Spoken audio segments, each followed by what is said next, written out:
Yes, yes, yes. Mr. Raphael Dawkins with the Combat Radio. And you are in tune to Boxing Talk with Rafi. Why can't I hear myself? Hold on. 1, 2, 1, 2, 1, 2. Let me turn myself up in the cans. 1, 2, 1, 2, 1, 2. Okay. You're in tune to Boxing Talk with Rafi. 272. Okay. You're in, and that was the impromptu sound check. But hold on a second. Let me stop the music to check the levels. Uno momento. Mami, slow your tempo. Hold on a second. Let me stop the music to check the levels. Uno momento. Mami, slow your tempo. That is actually perfecto. Let's bring the beats back in. Okay. So, hello and welcome. What's going on? I don't like that background. It's too dark. The session is too dark. I want to change it. Uno momento. Let's see if I can do that right now. Boom, boom, boom. Way better. Way better. I'll have to keep referring back to the original though. Okay, let's go. What we're going to be talking about today. Hello and welcome. We're looking at... Where's my scroller? Where's my scroller with the intel? Let's copy that right away and get it on and popping. Let's get this in there. Hold on. Boom. Boom. Boom. Okay, so it's Boxing Talk with Rafi 272. We're looking at the... Okay. So, looking at a bunch of things, bunch of topic. It's Friday. We got a few things. Hickory dickory dock. James Jameson got his study book out. Sorry, James, I had to do it, mate. I had to do it. Okay. So, where do we begin? Let me first and foremost, let me drop the link in the chat. Let's do that, and then I guess I'll highlight it. There we are. Boom, boom, boom. Okay. So, where do we begin? Let me head on over to, okay. We got to start with the main thing. We got to mention that first thing straight out the gate. We're looking at, there's been talk that Anthony Joshua versus Tyson Fury is now official. There's been talk, but I've been looking around and I can't see that. So I think that's a load of poppycock. It has not, to the best of my knowledge, been officially announced. Of course, we know the date when it's going to be. It's been narrowed down to August the 14th, I believe. Is it the 14th? I believe it's the 14th. Some people are saying, what? John, you're...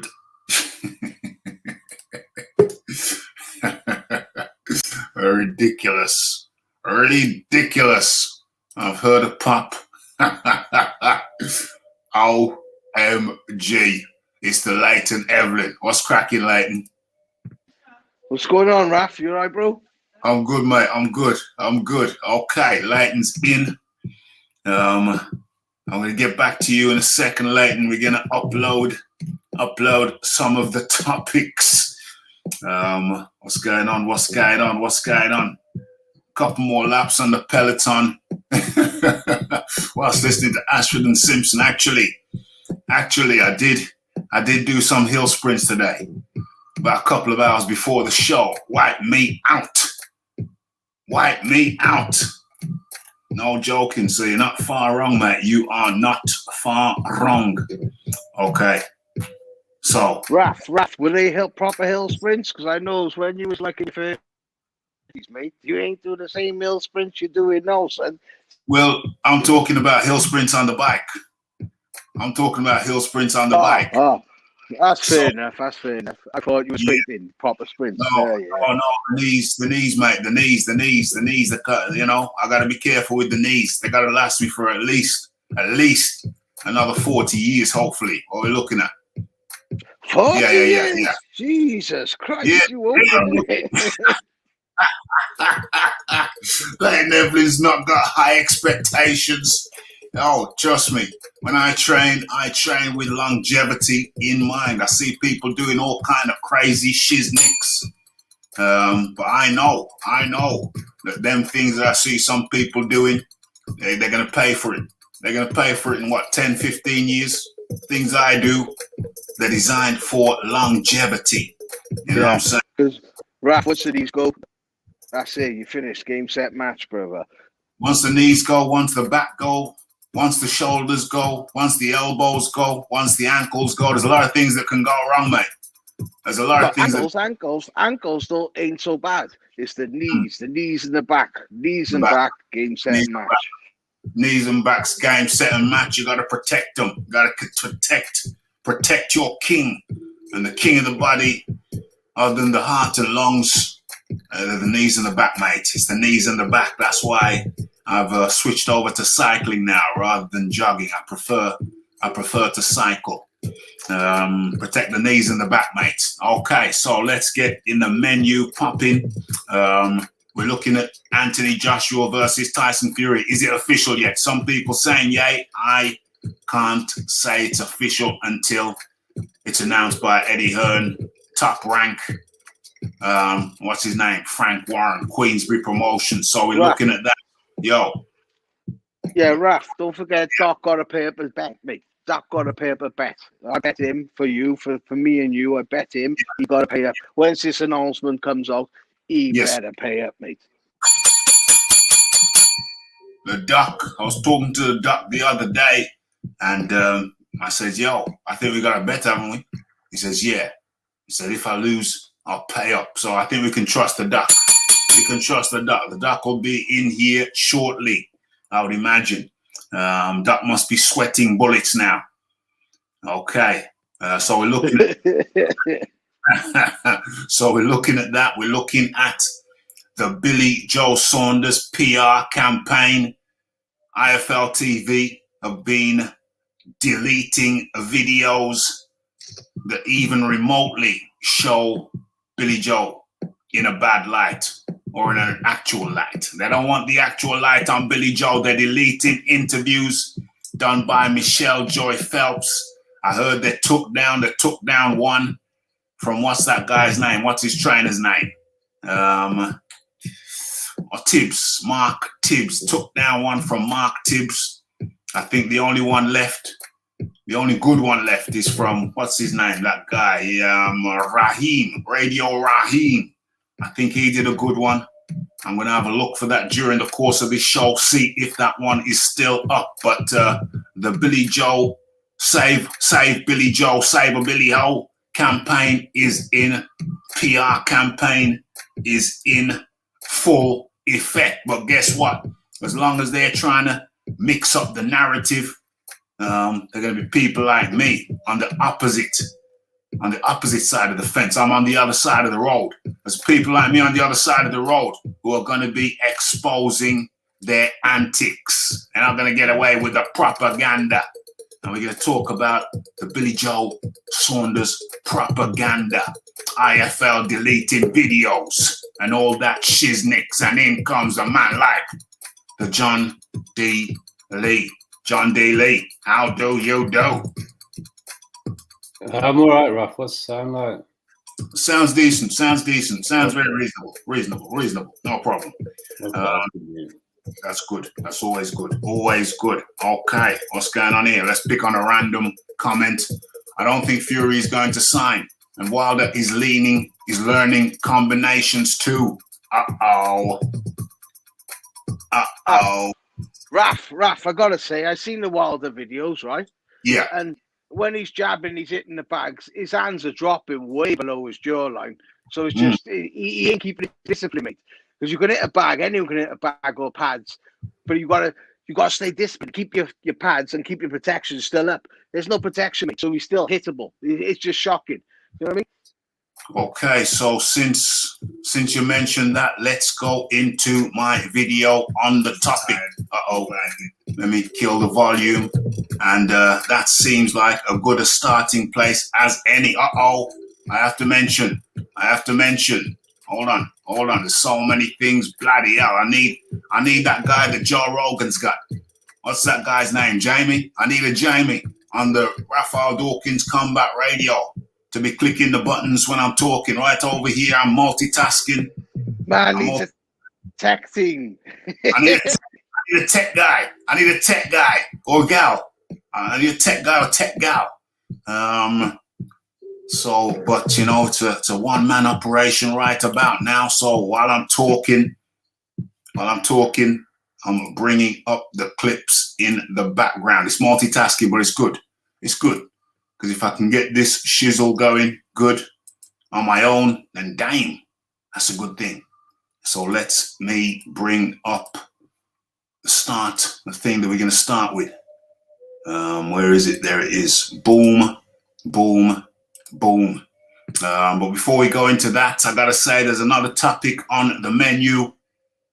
As a matter of fact, let's rat-tat-tat-tat. Let's try and do this. I'm pushing myself. Let's try and do this share. And let me bring up that ain't good. That's too small. That's way too small. Let's bring it up in size. Boom, boom. Yeah, I think that's good enough. Let's go for likes. And I can find, there it is, straight away. Boom, boom, boom. Michael Hunter. That's the second thing we're going to talk about. Flow state.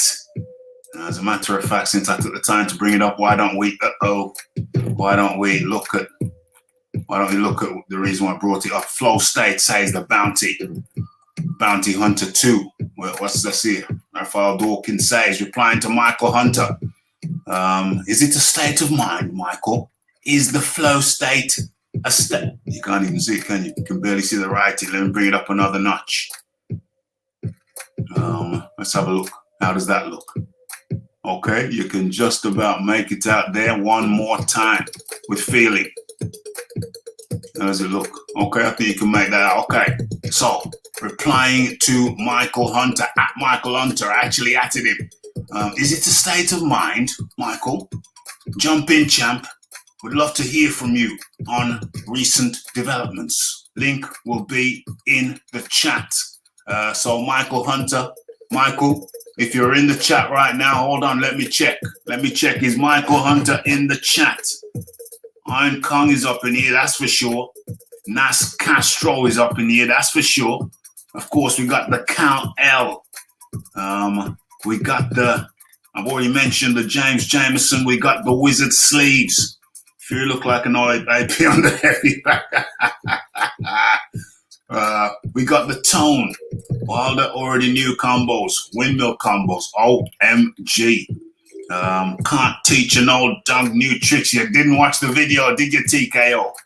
I told you that I watched an episode of Mythbusters where they actually did teach an old dog new tricks. But anyway, we got the Radiology, the Count L. I don't think Fury's going to sign. While he's learning new combinations too. We got the Philip Carl Roberts. Gonna book the 14th of August off as soon as it's official. 100. I don't think I need to book it off. I work in the day and I will talk about it at night. What is it, Saturday? No, I'll be good anyway. Try not to work on Saturdays. Got to keep it, got to keep some time for oneself. Tyson Fury is number 1 according to the H. Monai. And Ruben Guerrero. Okay. I think I've gone as far back as I want to go. Let's try and keep it up to date and current. Okay, let's drop that and go back to where we're starting from. Boom. Where is it? Boom. Boom. Okay, So you should be seeing what I'm seeing. And let's go. Let's talk about what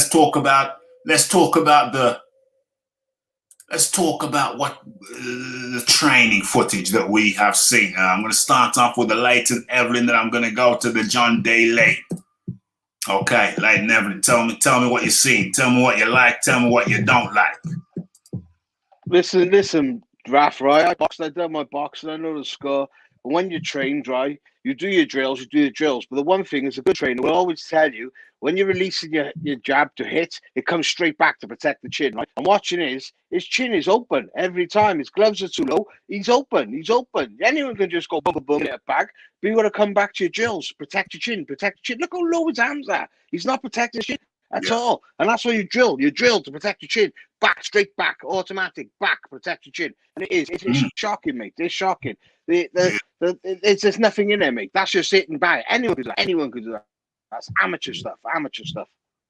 Boom, boom, boom. The John Daly, come in with your thoughts and observations. Well, he's very open for an uppercut. He's completely square. Like Wilder's hand speed's always been all right. That's why he's been able to land that windmill that comes all the way from from the other side of the ring. Yeah. But he's totally square. If he's going to try and fight on the inside like that, he's going to get completely knocked out. Oh. Because Dillian was caught square like that. Hold on a second, John. Hold on a second. Going to come right back to you. It looks like we have the Bounty Hunter 2 up in the building. Michael Hunter, if this is you, the link is pinned in the chat. It's pinned right at the very top. And if you can't get in on that, as some people apparently can't on their mobile devices, let me drop it in again. Everybody's going to assume it's not the real Michael Hunter, but how the hell do we know? That might be Michael Hunter for real. I just showed you the text. And it read, his flow state, a state of mind. Jump in, champ. We'd love to hear from you on recent developments. Link will be in the chat. UK up in the building. Boxing Talk with Rafi 272. So if that is you, Michael Hunter, Bounty Hunter 2, feel free to come on in. We're in the UK. Link is in the chat at the top. And I've also just dropped it in. I doubt that's actually him. Yeah, everybody's going to doubt it's actually him. But what happens if he hits the link and it's actually him? You know, might be the dude himself. Might be the dude himself. What is Assumption the mother of? The mother of... I don't know. I've never heard that one. Tell me. Assumption, it's the mother of all... Mother Emma's. What is it? Tell me. It's the mother of all F-ups. Oh, yeah. Hey, I like that one. I've never heard that one before. I like that one.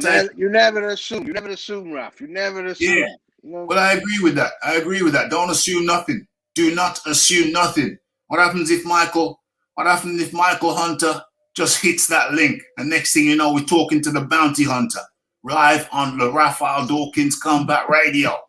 Hey, but Raf, he's blocked all his social media, and he's running away from everyone. He's in hiding. He did one interview with what's it called? Boxing Social. One media with them trying to make it out, and all the comments negative. Mate, the guy is making up excuses saying he's on a multi-deal thing with Thriller when you turned down the chance to fight the champions. What are you in the game for? OMG. Is it me? Or these like short punches that Wilder's throwing have got absolutely nothing on them as well? Okay, well, you know what? We're gonna just play that last bit back again, Raf, because it looks like there's absolutely nothing on them. Let's have a look.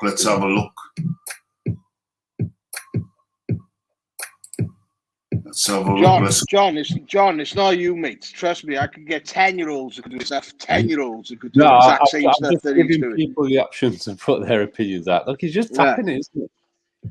Like, mate, it's shocking. It's shocking. There's nothing.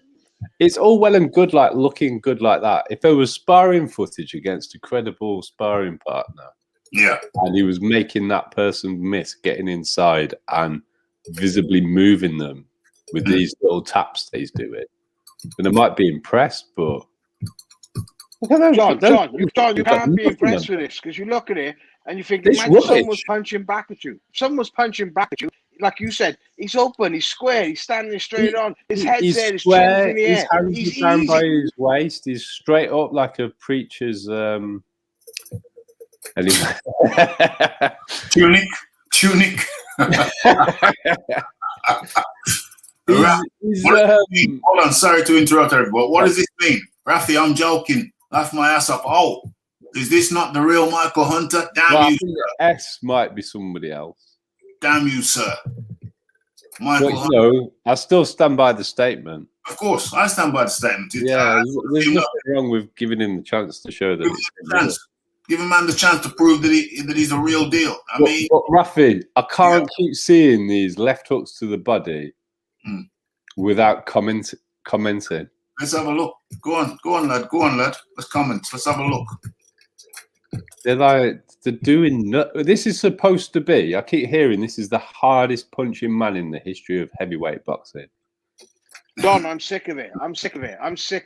When you got people like that, I'm sick of it. I'm so sick of it. He's not even thick body. Look at those ones there. Body. So how can he have the hardest punchy? Listen, I've had fights, and you got guys who quick snap, and that's what they got, a quick snap punch. But he's not hitting as hard as someone who is heavy-handed, like a George Foreman. He's not heavy-handed. He's not. That's what I'm saying. So he got the hardest punching. The other thing as well, Leighton, that punch that he threw at Dominic Breazeale, did you see where he finished up? I mean, I describe it like a fast bowler bowling a cricket ball. He was so far over his front feet, his head was nearly touching the canvas. 100%, John. I know techniques, right? And it's like, you got to flow with boxing. It's different. You got to flow. And he don't flow, mate. He don't flow. It's weight transitions, isn't it? You're supposed to, like, use the torque of your body to generate these punches. It's just arm punches. Look, that is that little sequence there, and there's another one coming up where he's tapping like the body pad, and it's just flapping around. Now, when you look at McCracken's face when AJ's hitting the pads, you can see him bracing himself for what's coming. Thank you, John. I'm glad you can see that. That's 100%. He's drilled in to know to get ready, do that, hook back. Guard there, ready to go again. It's fluidity. Do you know what I mean? AJ's got it. Everyone says he's a robot. He's not a robot, mate. When you look at things like this, come on, bro. The other thing with AJ, right, is he's his own worst critic. He's trying to improve, and people can't acknowledge that someone can get better. AJ has a serious flaw. He's got plenty of flaws. No, but he's got one flaw in particular. Go on then, Raf. Hate to say it, but AJ. Don't say Glassjaw. Don't say Glassjaw. No. He's not going to say Glassjaw. No. I want to know what it is. No, there's hate to say it, but there's a charisma thing going on.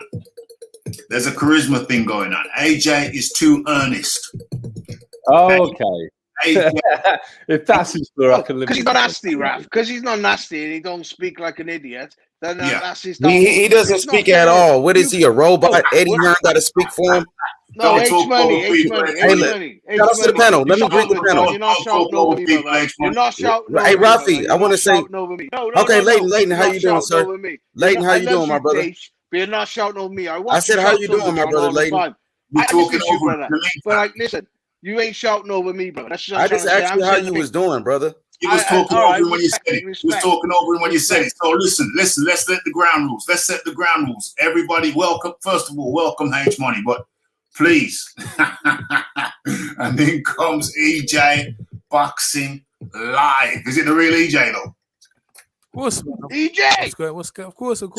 You hate. I have to call me. You're hating on my boy Wilder again. I hate you start hating. Well, no, come on. I'm actually hating on AJ right now. I'm actually hating on AJ right now. I'm not really hating, but I have to say, first of all, hello and welcome everybody. Okay, we've got a lot of people in the house, and so let me just start it off. Okay, I have AJ has a problem. We're going to go to everybody else's problems. We can start off with AJ's problem. AJ, Anthony Joshua is too earnest. His personality is too pleasant. You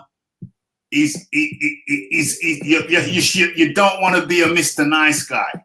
You don't want to be a Mr. Nice Guy. Everybody always nice, always nice, always nice. No. I mean, yes, it's fine. It's fine, but you need some grit. You need some grit. You need to get on the mic and just be angry sometimes. AJ needs to get on the mic and just be, I'm just going to shoot it. I'm just going to tell it like it is. Dillian White said when they did their gloves are off thing, face-to-face thing, whatever it's called. Dillian White said, why don't you be yourself? Why don't you just be yourself? Why don't you be yourself? And I thought, what the hell is he talking about? What the hell is Dillian White talking about? But what Dillian White was talking about, I think, is the gritty side of AJ. AJ, Anthony Joshua has a gritty side. But it seems like he's been trained to. I remember one of the first wins. I remember one of the first interviews I saw of AJ on TV. And it was just, I think he just won the gold medal or is on his way to winning the gold medal in the Olympics. And the interviewer was talking to him, and AJ said, yeah, blah, blah, blah, the effing. And he swore live. He swore live on TV just when he was at the Olympics. And that's the other side of Joshua. I'm not saying that he needs to come out effing and blinding, but I am saying, you know what, Joshua, Anthony Joshua, just let your guard down just a little bit. I know they've got you. I know they tell you don't say this, don't say that. But I put it to you that one of the appealing aspects of Tyson Fury is that he lets his gritty side out all the time, and it's probably fake grit. It's probably manufactured nonsense. Man, ain't nothing fake about Tyson Fury, bro. But everything's fake about him. But anyway, you'll get your turn in a second. But I think Joshua just needs to come out in a situation like this saying, I am pissed off. We've been working our ass off to get this thing over the line, and all I can hear from Tyson Fury is negativity. All I'm hearing from Frank Warren is negativity. All I'm hearing from Top Rank is negativity. Bob Arum is negativity. Frank Warren, Queensbury, negativity. Tyson Fury, negativity. Is that negativity? I'm sick and tired of these guys who don't really want it. I'm sick and tired of them. Listen, I'm in training. Somebody let me know when them guys find their balls and sign the frigging contract. That's what we've all wanted to hear from Anthony Joshua. That's what we've been waiting to hear. When them guys find their balls, they'll find their pen. They're never going to find their pen before they find their balls. John. But Raph, with Joshua, he gets damned if he do and damned if he don't, no matter what. Because he's such a superstar. If he says anything negative, they'll jump on him. If he says anything positive, you've got the haters, they'll jump on him. Joshua can't win. And I'm telling you, he's just a natural guy. As a UK guy, he's a natural UK guy. Do you know what I mean? But the Americans and everyone hate him. They think he's fake. He ain't fake. He's as natural as you can be. And I feel sorry for the guy. Because he can't win if he can't win. And when he come up with Fury now, everyone wants his trash talk. And if Joshua is like, he said to himself, he said, if I trash talk, I'll say stuff that I don't want to say. It gets personal. Do you know what I mean? That's what he's going to say. Because Tyson Fury always gets personal. And just let him play his game. Let him do what he does. And then when it happens in the ring, it'll happen in the ring.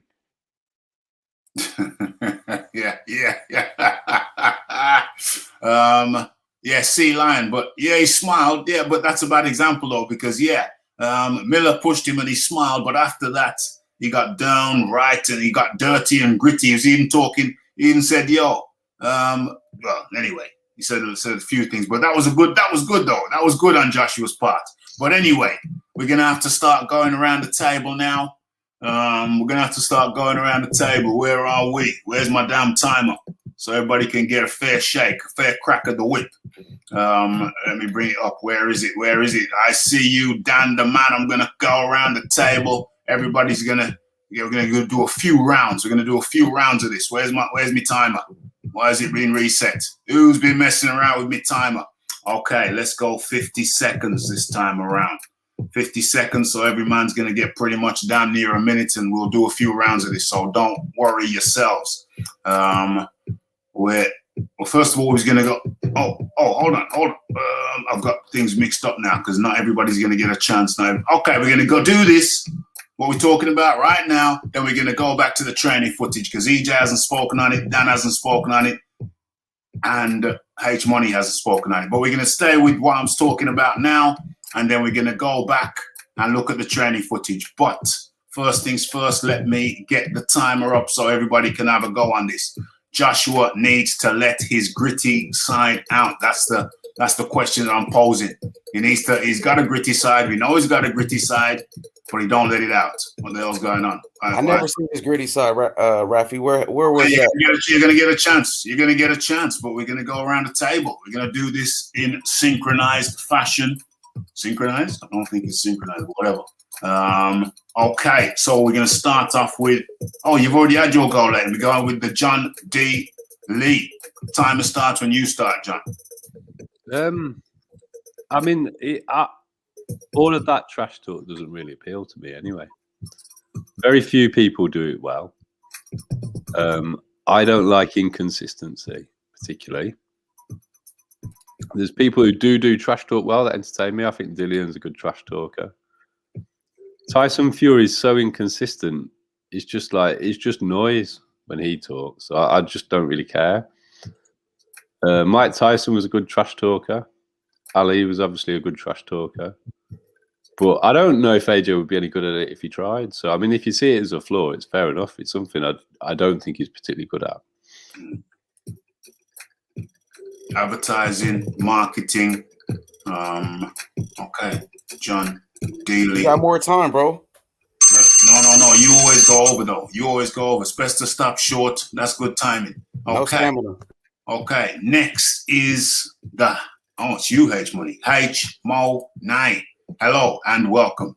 Clock starts when you. Wait, don't start my clock yet, Rafi, please. I just want to thank you for putting me on the platform once again. I appreciate the opportunity. Shout out to everybody on the panel. Leighton Evelyn, John, my boy John, EJ Boxing, Dan and Man. Salute to everybody. Okay, and let's get to business. Okay, let me start. The clock starts when you start. H. Okay, Rafi, you're talking about Anthony Joshua being gritty. When have you ever seen Anthony Joshua be gritty? When have you ever seen Anthony Joshua trash talk with somebody? Eddie Hearn is doing all the talking for AJ. He's acting like he's a robot. Speak for yourself, man. Why Eddie Hearn got to do all the talking for you? Now, we seen Tyson Fury mentally defeat Vladimir Klitschko before they got in the ring. Even Eddie Hearn said it. Tyson Fury put a number on him in and out the ring. He did the same thing to Deontay Wilder. Mentally defeated Deontay Wilder before they even got in the ring. And once they got in there, Tyson Fury showed you real grit. And he stopped Deontay Wilder in his own country. The same way he did Vladimir Klitschko in Germany. He went to the #1 heavyweights hometown and dominated. Tyson Fury #1, baby. Okay, let me stop the damn. It stops itself after 3 goals. Okay, I didn't know that. Okay, and in comes the Iron Kong. Okay, I'm going to get to you in a second, Iron Kong, but right about now we're going around the table. Everybody mute their mics. Next person is the EJ Boxing Live. EJ Boxing Live, how do you do? What's going on, Rafi? How you doing? Big up to everyone in the chat. EJ's back on the scene, ready to cause some trouble. And let's go, Rafi. Okay, let me get you right. The clock starts when you start. Isn't it apparent, gentlemen? Andy Joshua is the most perfectly trained athlete in the world. Why does he need to talk? When you've achieved the gold medal, you're a unified champion. Where does the agitation come from? Anthony Joshua doesn't need to say anything. I'm one of the few guys who interviewed Anthony Joshua multiple times.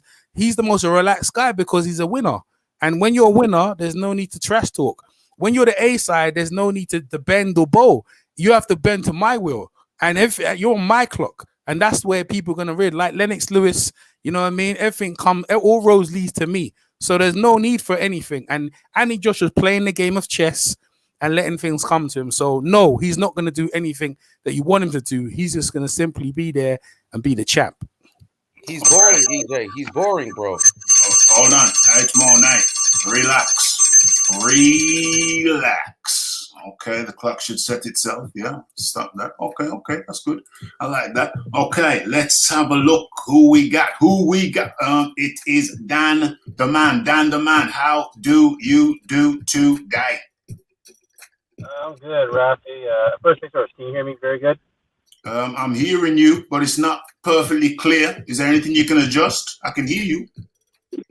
Yeah, let me do this real quickly because I'm gonna take it off.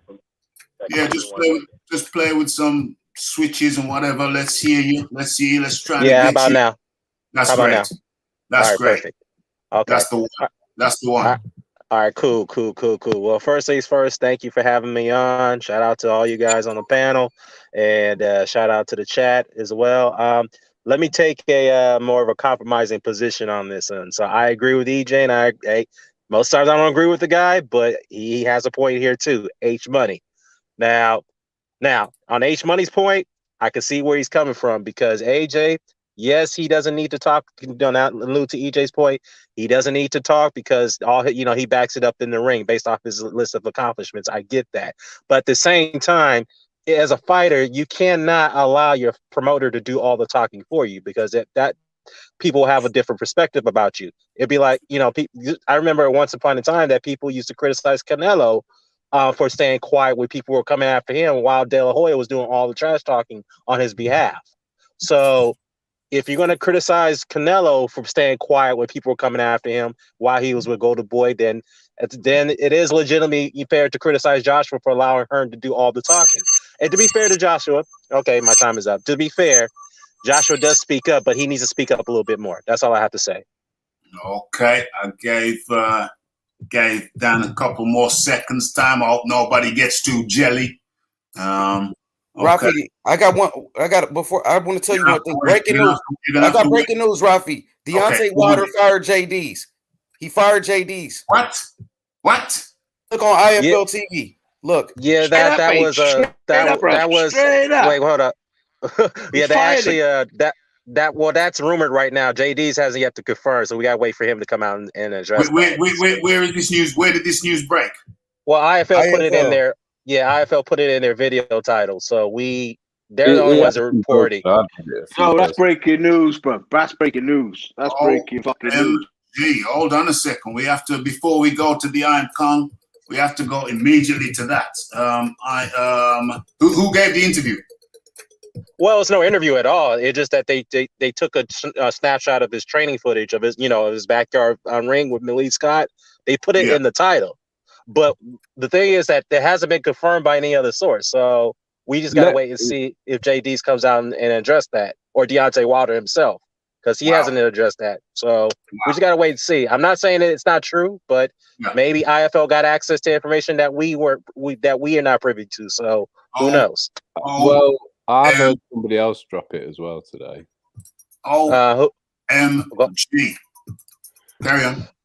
Well, I was going to say, though. Lady Chan dropped it, and she dropped the 14th. Well, no, she dropped it right after that. Wait. She dropped it right after the IFL thing came out. Was it just off IFL, or was it off something else?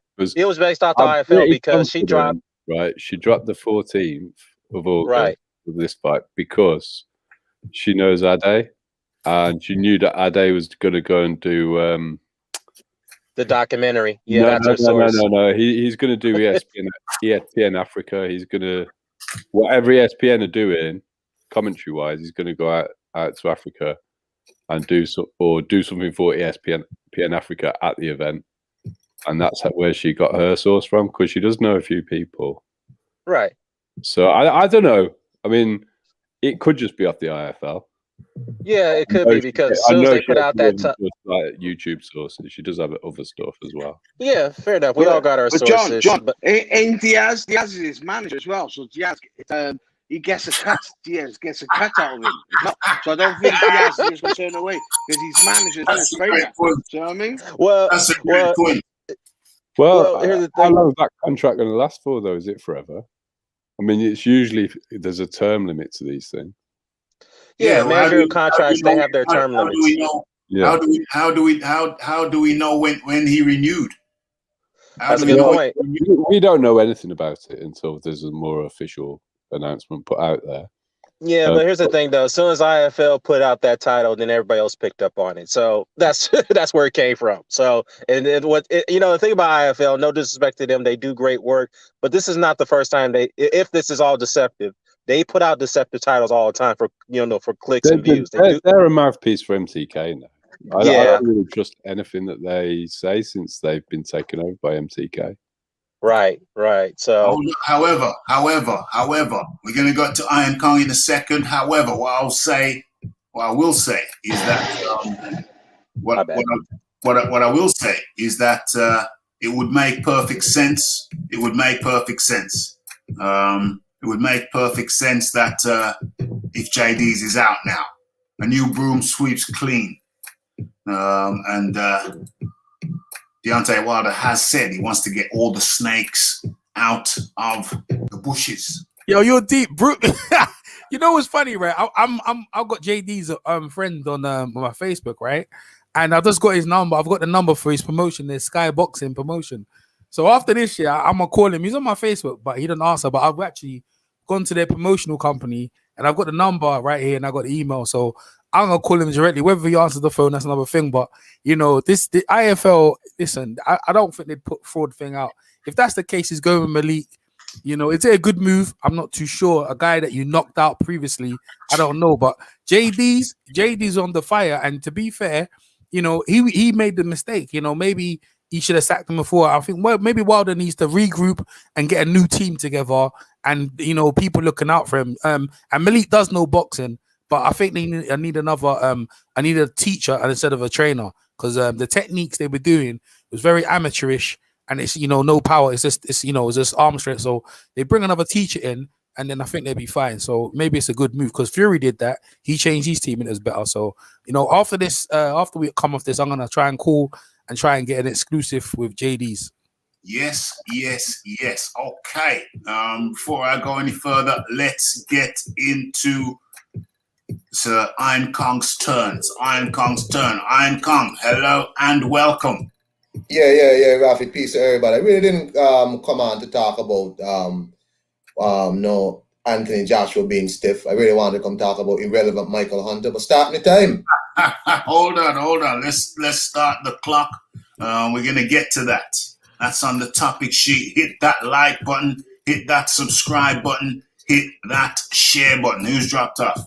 John Daly still.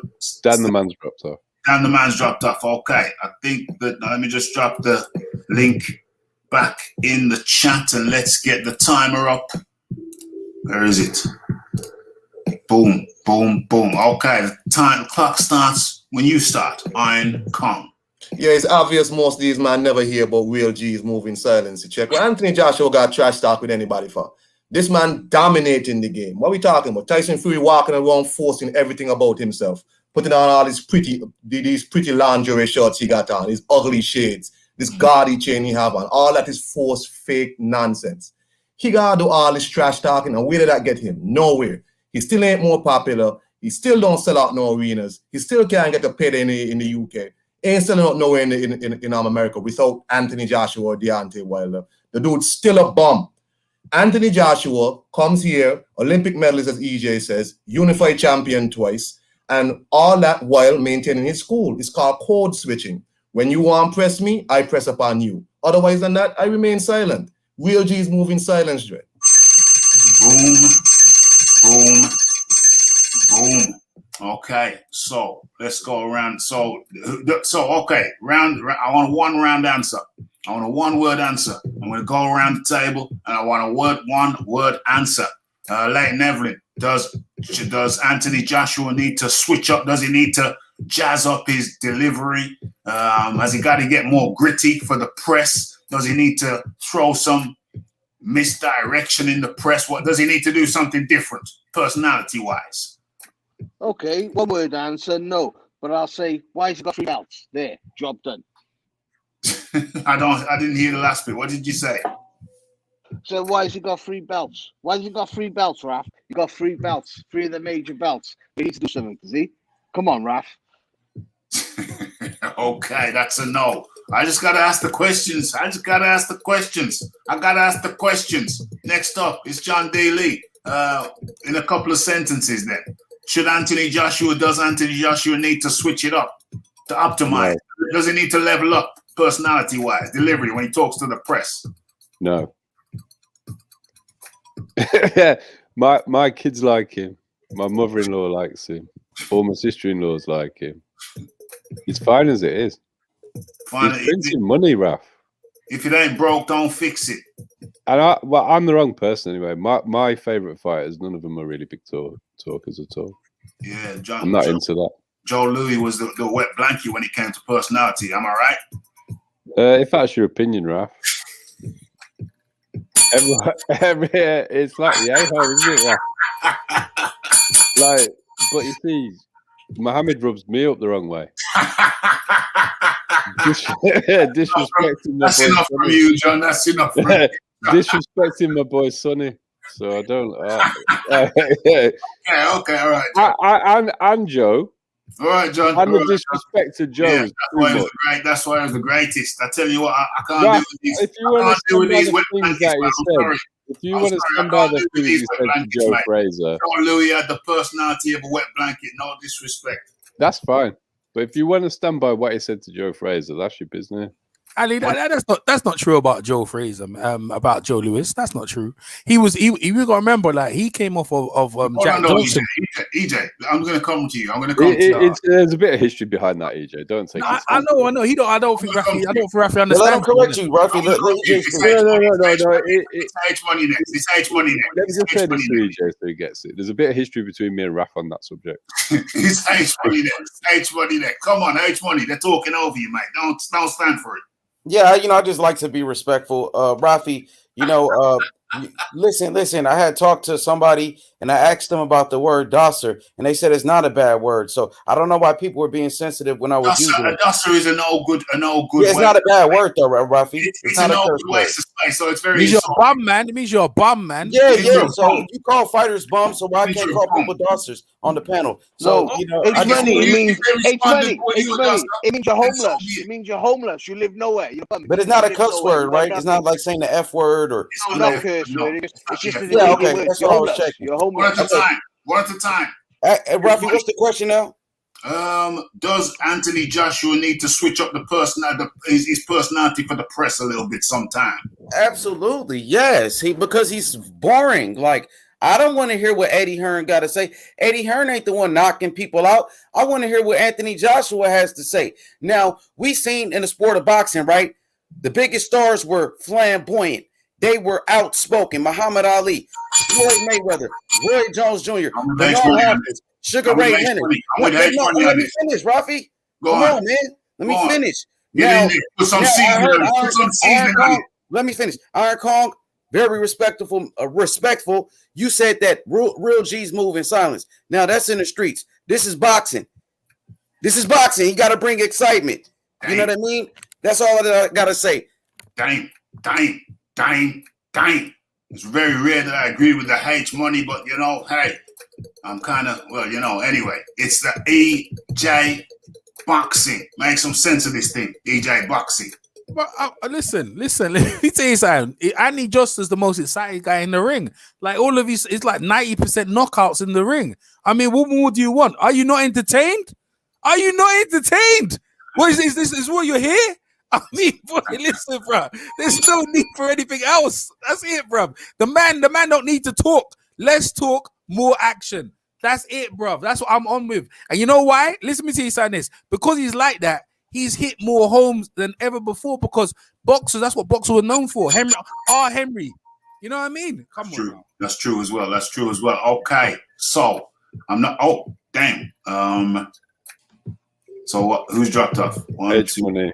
H Money's dropped off. He'll be back. Okay. You're agreeing with him, Raf. You scared him off. No. I agreed with him. I scared him off. I scared him. Oh, he agreed with me. He agreed with me. Okay, so Raf, I had one answer question. Everyone else had a fucking sentence, bro. Sorry, bad English. You know what I mean? What's going on there? Like, you know what I mean? I had a one answer question. Like, you know what I mean? He was the only one who followed the instructions. You've been penalized. You see what happens sometimes in life? You follow instructions and you lose out. So come back in like never and talk it. And you're saying, listen, if people who doubt Joshua, right, you're fools. You're a fool. The guy is a man mountain. He does everything perfect. He eats his food well. He does everything well. Like what John said, my nan loves him. My missus loves him. My kids love him. Everyone loves him. And the guy can fight. You don't get Olympic champion, right? And a second in a world champion amateur thing when he should have had goals. Well, mates, what? How can people say he can't box? How can people say that? Do you know what I mean? Like he was world amateur champion. He should have been world amateur. He had silver when he was in Kazakhstan and he lost, but he should have been world champion. Listen, the boy is the best boxer around. Yeah. Leighton, didn't Madrasul Magadov, or however you say his name, didn't he bang out Savon as well?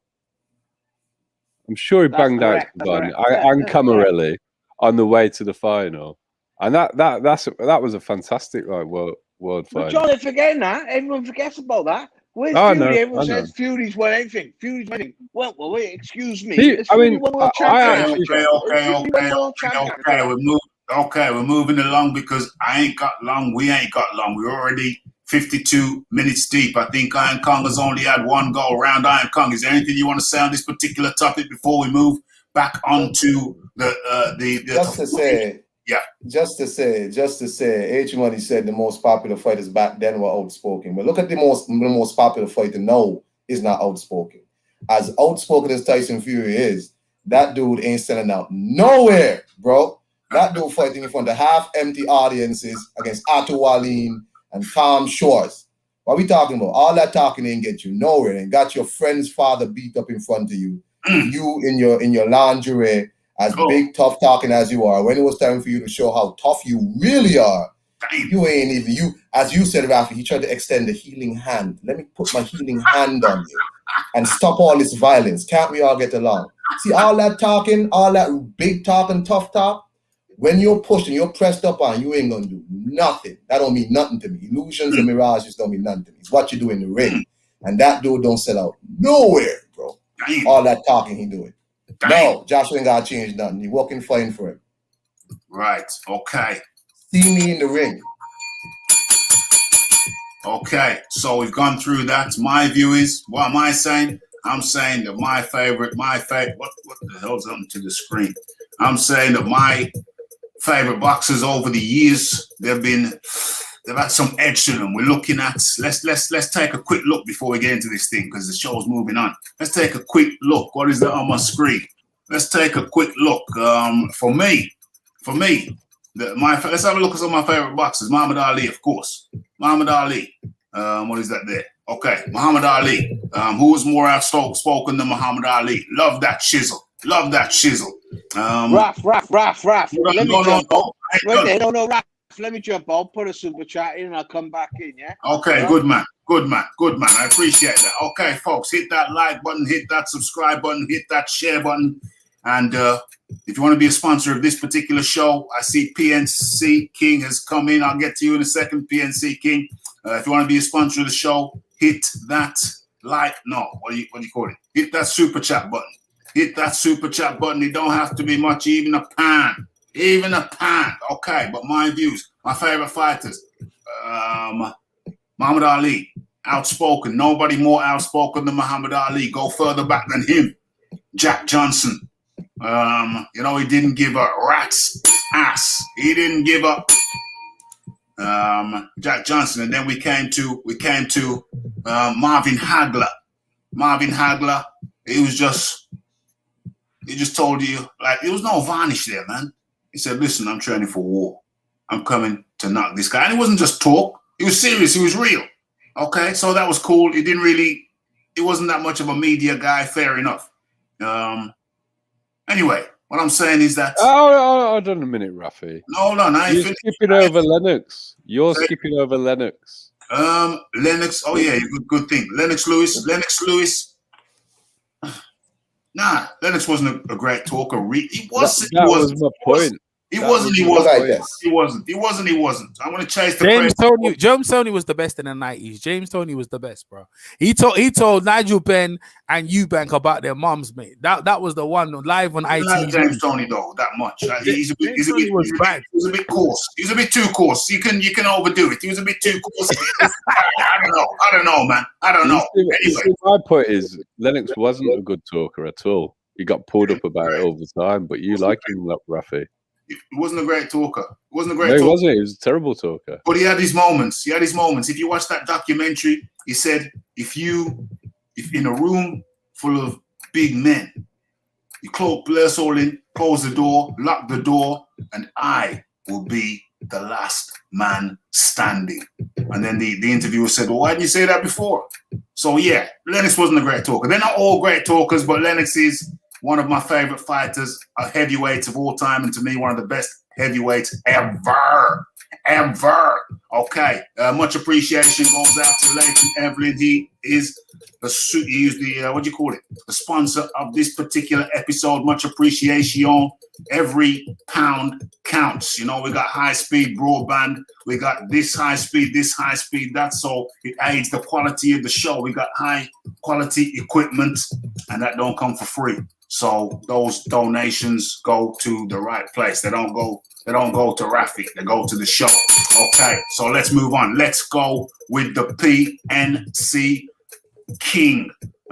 Does Anthony Joshua need? First of all, hello and welcome. Does Anthony Joshua need to revamp his media persona? Does he need to start getting a bit jiggy with it, lyrically more adventurous? That's the PNC King. He's muted. Your PNC King is now unmuted. Say that again? Does Anthony Joshua need to switch up his personality? Is he a little bit too? I don't know. Does he need to get a bit more gritty? Does he need to get a bit more gritty on the mic? I don't know. No. He needs to keep doing what he's doing because he can't go back now. You know. So he already told the character that he trying to make the change and be good and goody two shoe and stuff like that, man. So he's like Oscar De La Hoya and Deontay Wilder's like Floyd. Deontay Wilder's like Floyd. You know what I'm saying? So some guys can be the good guy. You know, some guys can be like Sugar Ray Leonard and stuff like that. You know what I'm saying? Some guys just gotta be the bad guy like Adrian Broner. You know what I'm saying? So if you making money being a good guy, why mess that up? Why mess up the good money being a good guy? All the sponsorships. Yeah. Why mess up the money? I think that's a good point. Thank you very much. That's a good point. If you get in the bag, why mess up a good thing? Why do that? Don't make no sense. And ultimately, AJ just got to keep on doing what he's doing. But on a personal level, I wish he'd just throw. They did one interview, which to me was a gem. I'll pull it up and put it in the chat later on at the end. He did one interview with IFL, and it was pure. It was the way I wish he were all the time. He was saying, he was just talking in riddles and parables, and he was slating Tyson Fury, but he was doing it very cleverly. I'll pull it up in the chat. Look at it for tomorrow. You'll see what I mean. Okay, but if you already got the bag being a good guy, why mess it up? Me personally, I like a bit of lyrical smartness in there. I like some little jabs. You know, we're boxing, yeah? We're boxing. Are we not boxing? Yeah, we'll throw some jabs in there. Throw some lyrical bobs in there. Throw some lyrical jabs in there. But ultimately, if you get in the bag, why mess it up? Why mess it up? Why mess it up? Okay, so we're going to go back to this footage. Because a lot of guys haven't had the chance to speak on it.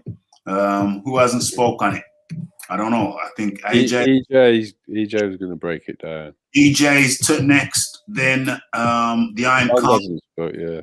It's only me and Evelyn have spoke on it, really. Yeah. Okay. So where's the footage? Hold on. Let me get it started in EJ. If you can tell us what you see, let me show it. Where is it? Boom. Is it there? Okay. Okay. So you can tell us what you see, EJ, in your own time. Is EJ there? Oh, damn. EJ's up. Yeah. No, man. Oh, man. yeah. Yeah, what you're seeing there is just basic stuff there. He's just touching, it's just getting his memory. What they're trying to do is trying to get him to throw more combinations. He's not really focused on power. He's just focused on technique and speed and thing. But a lot of things what I don't like, yeah. First off, his hand placement of where he's shooting and his legs. They're still too wide apart. That makes his height shorter. You know what I mean? I'd like his legs a bit more closer, but he's trying to outbox. And I'm like, but Fury's a better boxer than you. So why would you need to outbox someone when you're Fury's cleared the boxer? So what are you actually training for? So it basically, I think they're trying to get him more to just not use your power and your straight right hand and more to focus on get used to just throwing more punches. But when you do that, you take away your power. You see what I'm saying? And Malik, it doesn't matter how Malik is moving, but what Malik's not doing is Malik's not throwing punches for his head.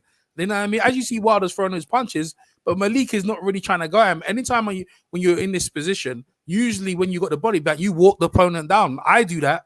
When I put that body bag on, I've got the gloves, I go straight at my opponent and I come at him. And while I'm coming at him, he has to move and try and hit. And what you see Wilder's just having his way. And that's not how things are going to be doing. It's not a real representation of how someone's going to be. And it's like, you know, but I think what Malik's trying to do is just to get him busy. But if you're going to do that, at least have your hands, especially when you're close, have your hands up. His hands are still down.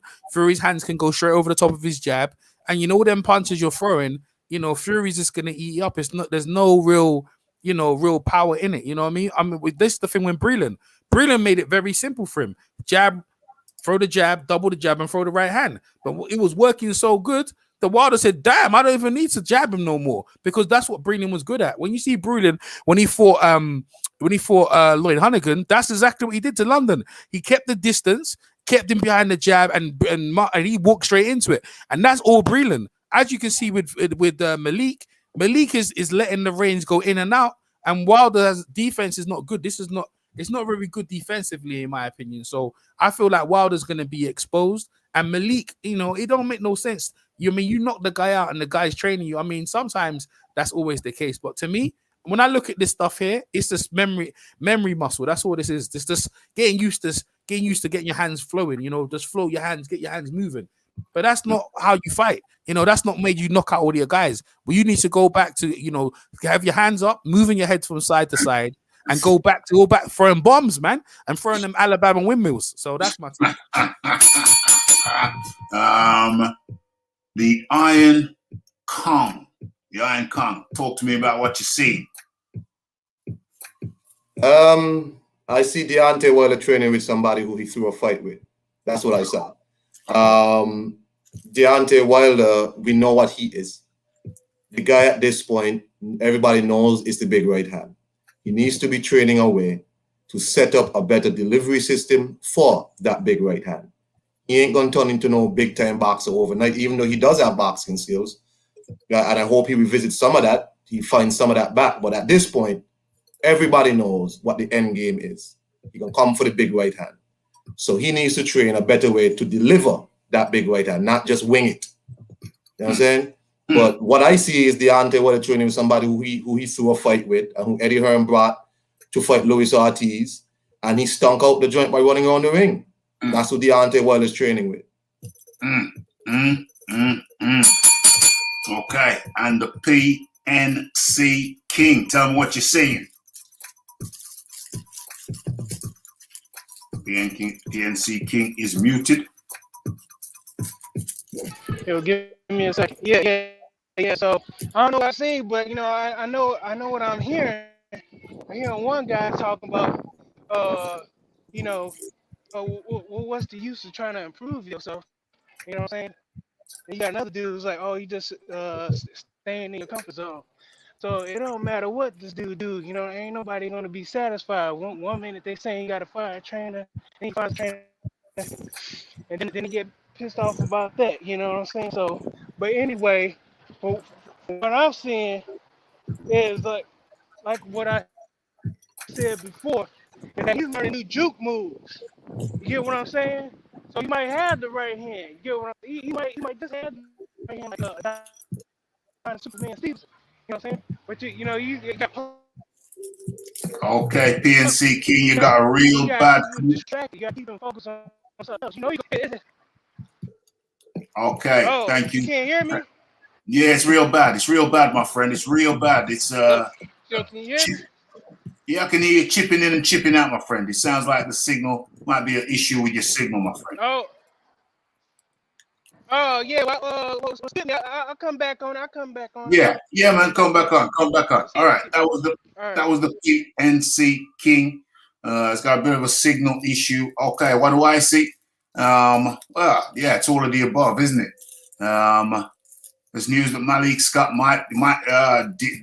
Jay Diaz might be fired. OMG, I thought he would have kept Jay Diaz on, so it seems like he's cleaning out the whole damn camp. Seems like he's cleaning out his whole damn camp. If he gets rid of Jay Diaz, that would be really, really interesting.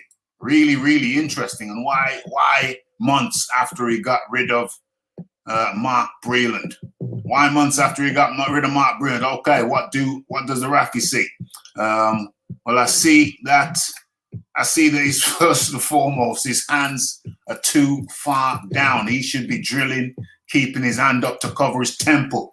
You know what I'm saying? He got that problem, the dent in his cheekbone. Yeah, his hand should be way high.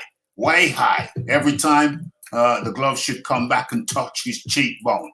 Okay, and you look, he's planting his feet. He's moving in between shots, but he's not really moving right. He's not really moving right, and he's not moving light. I mean, he should be, you know, those drills with the ladder, the rope ladder on the floor. He should be doing them drills on the one side and punching on the other. And so he's not really light on his feet. He's moving the more though. It is moving the more. So you got to give him credit for that. So I do see improvements, but fundamentally the hands are too low. The foot movement still needs improvement. And we're basically going to have to take anything from this. We're going to have to wait until we see him in some sparring footage, but it's very, very rare that we see Deontay Wilder with sparring footage. It's like they just keep that shizzle secret.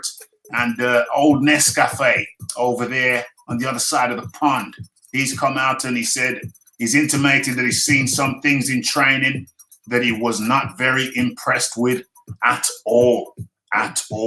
So I think it might be. Listen, if he wasn't connecting with Mark Breland,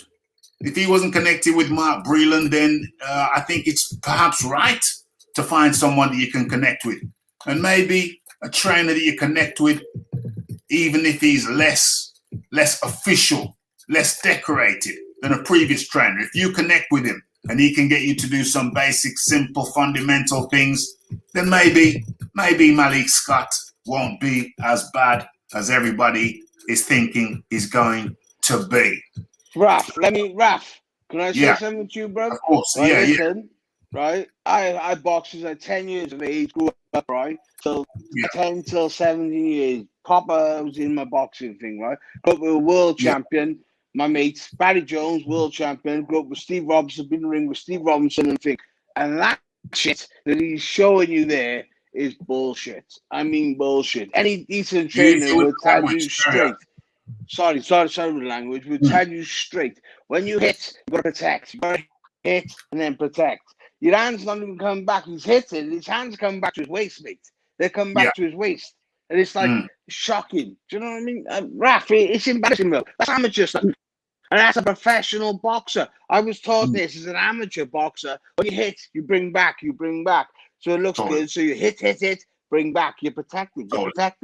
It's automatic reaction. As soon as you hit, come straight back to your jaw. Protect your chin, That stuff is just That's commercial. That is like that's Hollywood. That's mate, that's wrong. I'm telling you on every level. That's wrong. You know what I mean? Okay. And I think we're gonna move on. I think everybody's had a chance to say, unless there's somebody want to add something before we move on.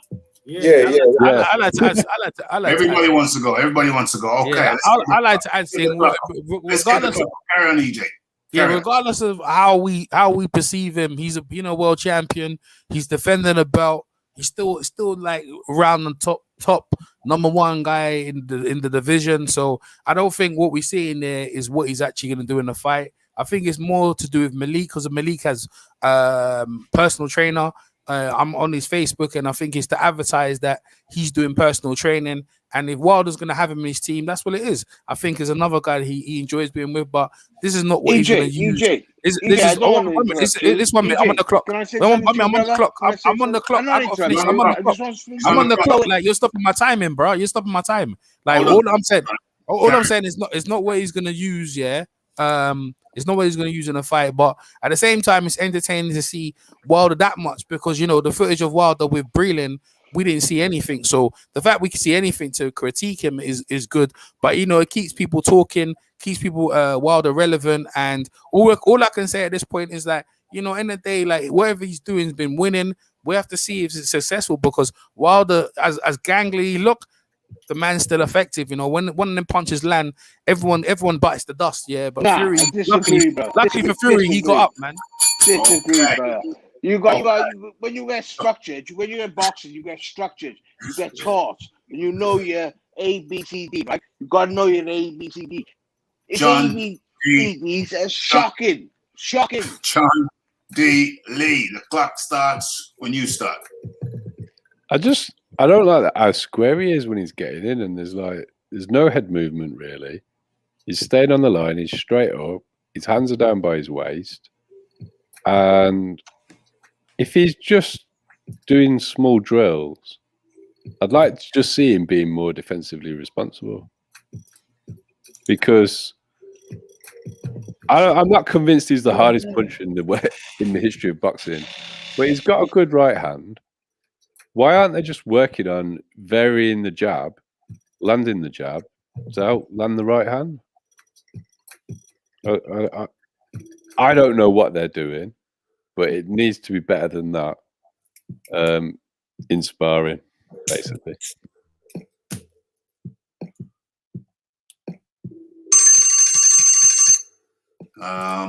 Who's next? Anybody else want to say? Before you jump on next, I got to respond to John. I got to say what John said, 100%. If you taught, you taught.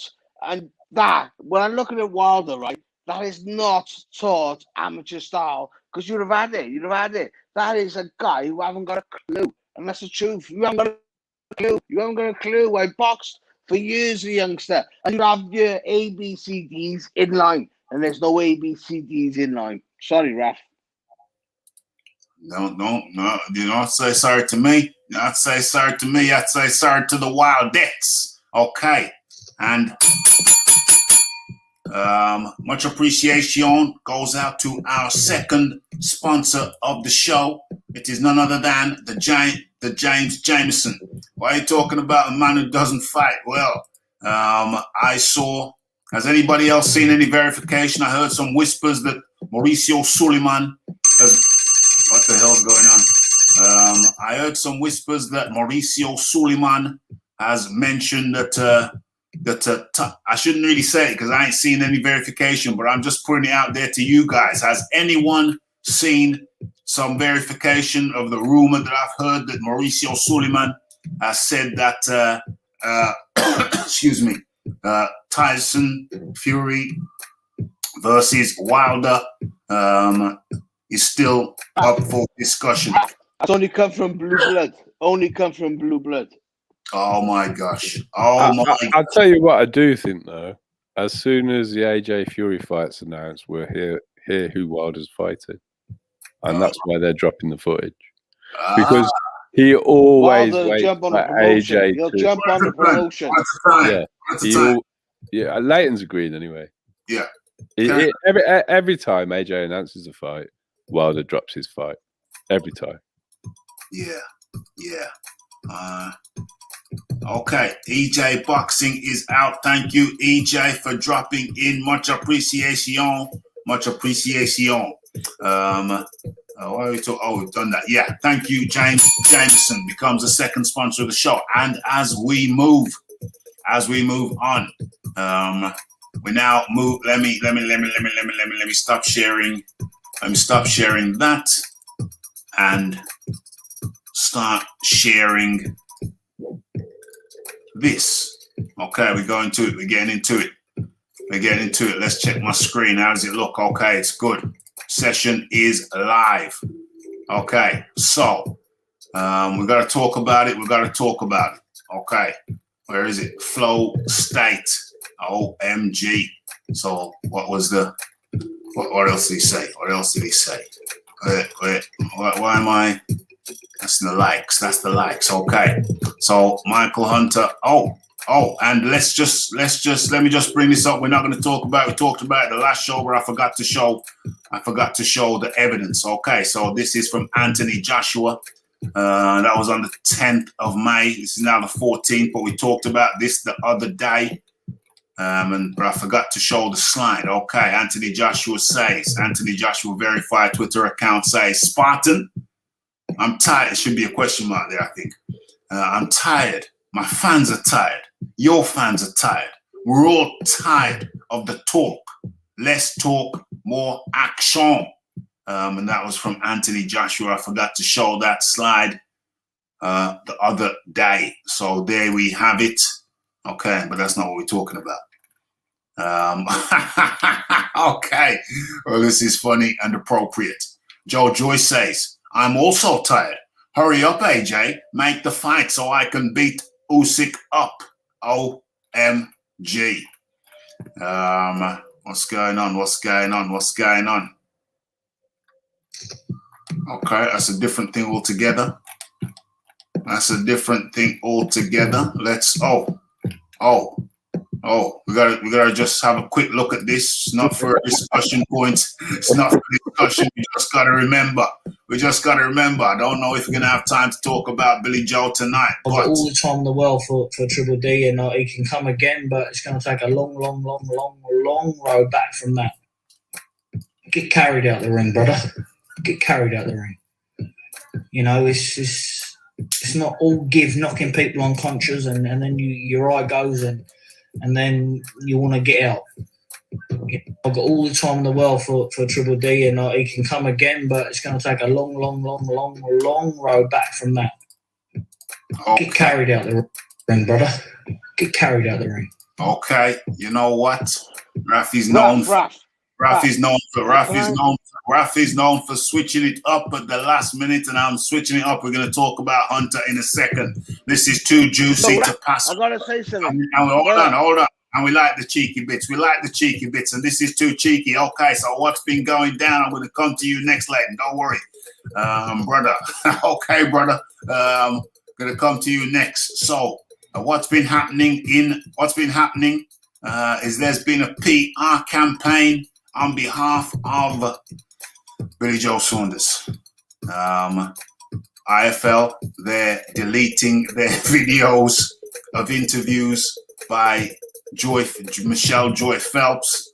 They're deleting interviews of Mark Tibbs. They're deleting interviews of anybody who said anything slightly remotely that could be perceived as even remotely negative about this guy here, Billy Joe Saunders. They're deleting videos. John, I said that Leighton. Leighton. Yeah, let me go. And let me tell you, right? Where I live Cardiff, right? And there's an area called Rover Way where a load of gypsies live, right? In my life, right? I'm not gonna lie to you, I bumped into gypsies many a times. And I bumped into one time when I was like 18, 19 years of age. This guy's come up, this guy is wrong. I referred to him, whatever. I'm a boxer, you don't know that. Gone on, boom, beat his ass. beat his ass, and I mean beat his ass, right? So he had all the talk, all the thing, beat his ass, gone home. John John's coming back, his big brother. John John's coming back, come on, McGovey. Beat his ass, mate. All the thing, the gypsies, they talk. And that's it. That's it. As long as you stand, they talk. And that's sorry, Raf, but that's all they do, bro. Okay. And now we go to John D. Lee. John D. Lee, over to you. Well, it's a serious campaign with a lot of effort put into this campaign. Hell yeah. They've wheeled out the official spokesperson for the Fury / Saunders camp. Ben, why are you a trainer in boxing, Davidson? And he's come out with the biggest cock and bull story I've ever heard in my life. Cock and bull. Mark Tibbs, clearly, and I've watched the footage when I watched the fight, asked Billy Joe to give him another round. And Billy said twice that he couldn't see. There was no Ben telling Billy he's going to pull him out. There was no Billy shaking his head saying he wanted to carry on. It's just total falsehood. It has been a load of crapola. It has been a total load of crapola. Ben Davidson on his PR campaign saying that, yeah, we knew it was over. When he came back, I broke the news to him. I broke the news to him that it was over. It's a load of crapola. I watched it real time, and Rafi is very, very observant. The Rafi is very, very observant. And what happened is that Billy Joe said two things, or one thing twice. He came back, the first thing he said, and this is in real time, I can't see. And I thought, okay, he said he can't see, now the fight's over. I can't see. The fight's Mark Tibbs turns to him, he said, Mark Tibbs said this himself. He said, yeah, give us another more round, and one more round, and we'll see how it goes. And Billy Joe Saunders responded, I can't see. End of the fight. That's what it means. When you say I can't see, it means it's the end of the fight. So when Billy Joe Saunders responded to Mark Tibbs asking for another round, I can't see. Mark Tibbs kind of softened it in the Radio Raheem interview. I'll go look for that while we go over to the. Yeah, I don't think you're going to find that video. Ralph. Oh my gosh! Oh my gosh! The one thing I left out about the Ben Davidson interview, Ben Davidson's actually claimed that Billy Joe told him he would fight Orthodox. I mean, this was a lengthy conversation that I saw because they focused right in on Billy after that. Yes. Yes. First, exactly how you said it. I can't see. They've cut this as well. It's cut from his own footage. Wow. I can't see. I want another round from you. I can't see. This whole conversation with Ben Davidson, I can't quite get the chronology of it because Billy's walked into the corner and said, I can't see. Yeah. Tibbs has said, I want another round for you. Billy said, I can't see. Yeah. And they pulled the fight. Yes. Where's this shaking your head? No, I can fight Orthodox. I want to carry on. Ben Davidson stepping in between saying, no, I'm stopping the fight. I mean, who the fuck? Ben, sorry, Ralph. Don't do that very often on here. Carry on. Ben Davidson, supposedly, what was he? The spit bucket boy? I mean, Mark Tibbs was the head trainer. Why is Ben Davidson taking it upon himself to say that he was the one stopping the fight? Mad. He got very egotistical when Freddie Roach was trying to give instructions when it was Ben Davidson's corner. I mean, he is such a Weasley little scumbag. I'm sorry. I hate Ben Davidson so much. Oh, dear. Well, I'm going to have to interject here. I'm going to have to interject here because speaking on that, there were some audio messages which Ben Saunders left for that guy, the guy who claimed that Tyson had taken padding out of the gloves. There were some voicemails which I heard at the time when Ben Davidson, he started off pleasant, he said, "Don't worry, you'll get your money, no problem." And in the end, he was alluding to the guys are going to come round and see you if you keep on talking. So this Ben Davidson, the official term, Raf, is a toady. So you know, sorry, carry on. You know the little mouthpiece, yeah, who stands in front of the, oh yeah, the guys that are going to actually do the damage. Yeah, to get a reaction out of you so that they can jump on you. Yes. That is Ben Davidson's function within MTK and the Kinahan organization. He's like their little toady. Well, the voicemails which I heard, I personally have heard the voicemails that Ben Davidson left to the fella, I forget his name, alleged that Tyson Fury taken stuffing out the gloves. I heard the voicemails and they were kind of scandalous.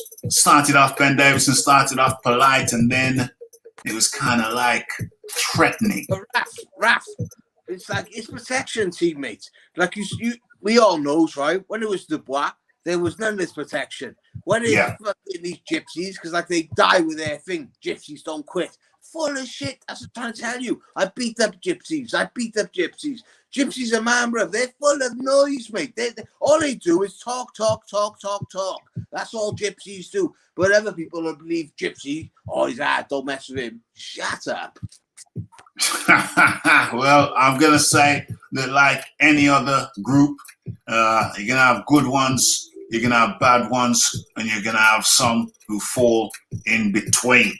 So that's what I'll say on that. But as far as Ben Davidson's going, Listen to that. I'm saying you've been on the block. I know you've been on the block, Raf. I know you've seen many of them all coming your side. But you can have a Chinese man, black man, gypsy, whatever. Don't make a difference. What you are is what you are, right? But gypsies like to think they're hard. They ain't hard, mate. And other people get suckered into thinking, oh, he's a gypsy, he's hard. Shut up. Like Nevlin, not holding back, like Nevlin, just talking, shooting from the hip, and that's fine. But as for this Ben Davidson thing, he's been coming out with some pure crap ola. The interesting thing about, and I'd say it to his face. So this ain't no going around, nothing. Rafi, I'm saying it live on air. Ben Davidson has been talking a load of. The interesting thing about this guy, you say he's been threatening. This is a man sparring with Tyson Fury. Yeah, that's right. So no, don't get it twisted. He's not threatening him on his own behalf. He's not saying, He's talking about some other guys who are gonna. No, exactly. That's my point. That is my point. Because I'm confident if it was me and Ben Davidson in a room, I'm the one walking out, not Ben Davidson. I'm 100% confident of that. And I'm a middleweight at best. What did you just say? I missed it. I said if I'm in a room with Ben Davidson, me walking out. Right. And I'm a middleweight, and Ben Davidson is not in a position to threatening people. No, he's a little weasel. John Dealey. Who was Ben Davidson actually took to a world champion? Because that's the difference. When you take an amateur to world champion, that makes you a good trainer. He took no one. He got jumped on the Tyson bandwagon, and he's been wrong thing. And Josh is the worst thing that Josh has done. Did he take Billy Joe Saunders? Like, listen, I boxed for years, right? No, I know he did later, but listen. He's a guy I trust. Listen. My life, my trainer. One at a time, Leighton. All I was going to say, Leighton, was did he take Billy Joe Saunders to the 168-pound title? It was a vacant title, though. Nah. Are you sure? What? Vacant, yeah. Because it was. Yeah. I think he took Billy Joe Saunders to the 168-pound title. Which he dropped 160 and jumped on to 168. Yeah. I think he might have done, but I'd have to double check it because him and Billy are like off and on, aren't they? Billy Joe Saunders. I was surprised to see him there. I was surprised to see Ben Davidson there. The trainer was supposed to be Mark Tibbs. I was surprised that Billy Joe Saunders was there. But anyway, Let's go to the Iron Kong. We gotta keep it moving. Let's go to the Iron Kong. I don't know if Iron Kong there. Yeah, I'm here. It just seems like, you know what I'm saying, everybody have a lot to say, you know what I'm saying? Look here. I already did a stream on this or whatever, and it's just unfortunate that you have these channels that purport to be new media that are different to the corrupt mainstream media that we have now seen are able to be strong-armed, either strong-armed or they're able to be paid off. Certain people who, I don't know, I mean, you can censor me, Rafi, especially people like Coogan Cassius and IFL TV, who spent the whole entire Billy Joe Saunders bill up. I think me and John was talking about it today, basically turning it into the Tom Saunders show and all this other rubbish. Tom and Jerry show. No, the real thing come out where Mark Tibbs is talking the thing and saying, look here, the man wasn't giving me the response I wanted. I thought he was building up, and he wasn't willing to give me the other round. Mark Tibbs said those things, When you go and you click play on these videos on Twitter, these videos all of a sudden gone private. That goes for behind the gloves. That goes for seconds out. That goes for IFL. How is it all these three channels, so-called major channels, are now all of a sudden suppressing information? This is terrible, right? This is not a good thing. We have a serious issue because boxing don't really have media.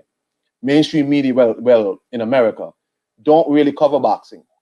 And these channels are supposed to be the outlet for actual media coverage.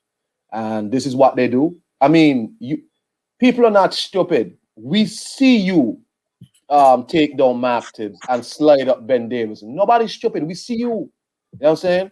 That's like you thieving from the man in the corner store and you're on camera. Everybody see. You know what I'm saying? So it's like these people insulting people's intelligence. I don't see which character they're trying to protect in Billy Joe Saunders. The man has no character. The man is an absolute fool and an absolute court jester. You know what I'm saying? So I don't see why they're working so hard to protect Billy Joe Saunders. The man ain't popping on nothing. I know some people was questioning if it's Eddie Hearn or well, I don't want to say the name, Rafika. I don't want nobody to come around there and rough up the old Dawkins. But that other outfit that Billy Joe was getting was attempting to get this reporter to fly over to Dubai to go see the ringleader, right? It's them. They're walking around bullying people. And how I know it's not Eddie Hearn doing this? I can still find AJ quit videos on IFL TV. I can still find Amir Khan quit. I can find Kell Brook quit. I can find all those things. And if Eddie Hearn didn't tell them to take down the Anthony Joshua quit videos, I damn sure know he ain't wasting his time telling them to take down no Billy Joe quit videos. You know what I'm saying?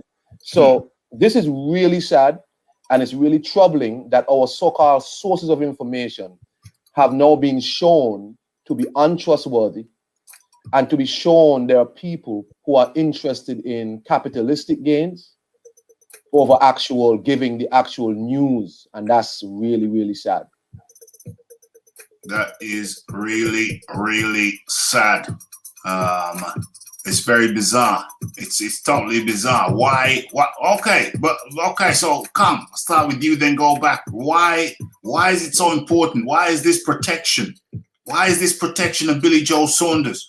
So I don't know because when you look around, Coogan Cassius plays like he's such good friends with everybody. People like Dillian White and people like Anthony Joshua. But he also left up videos of people cloning Dillian White.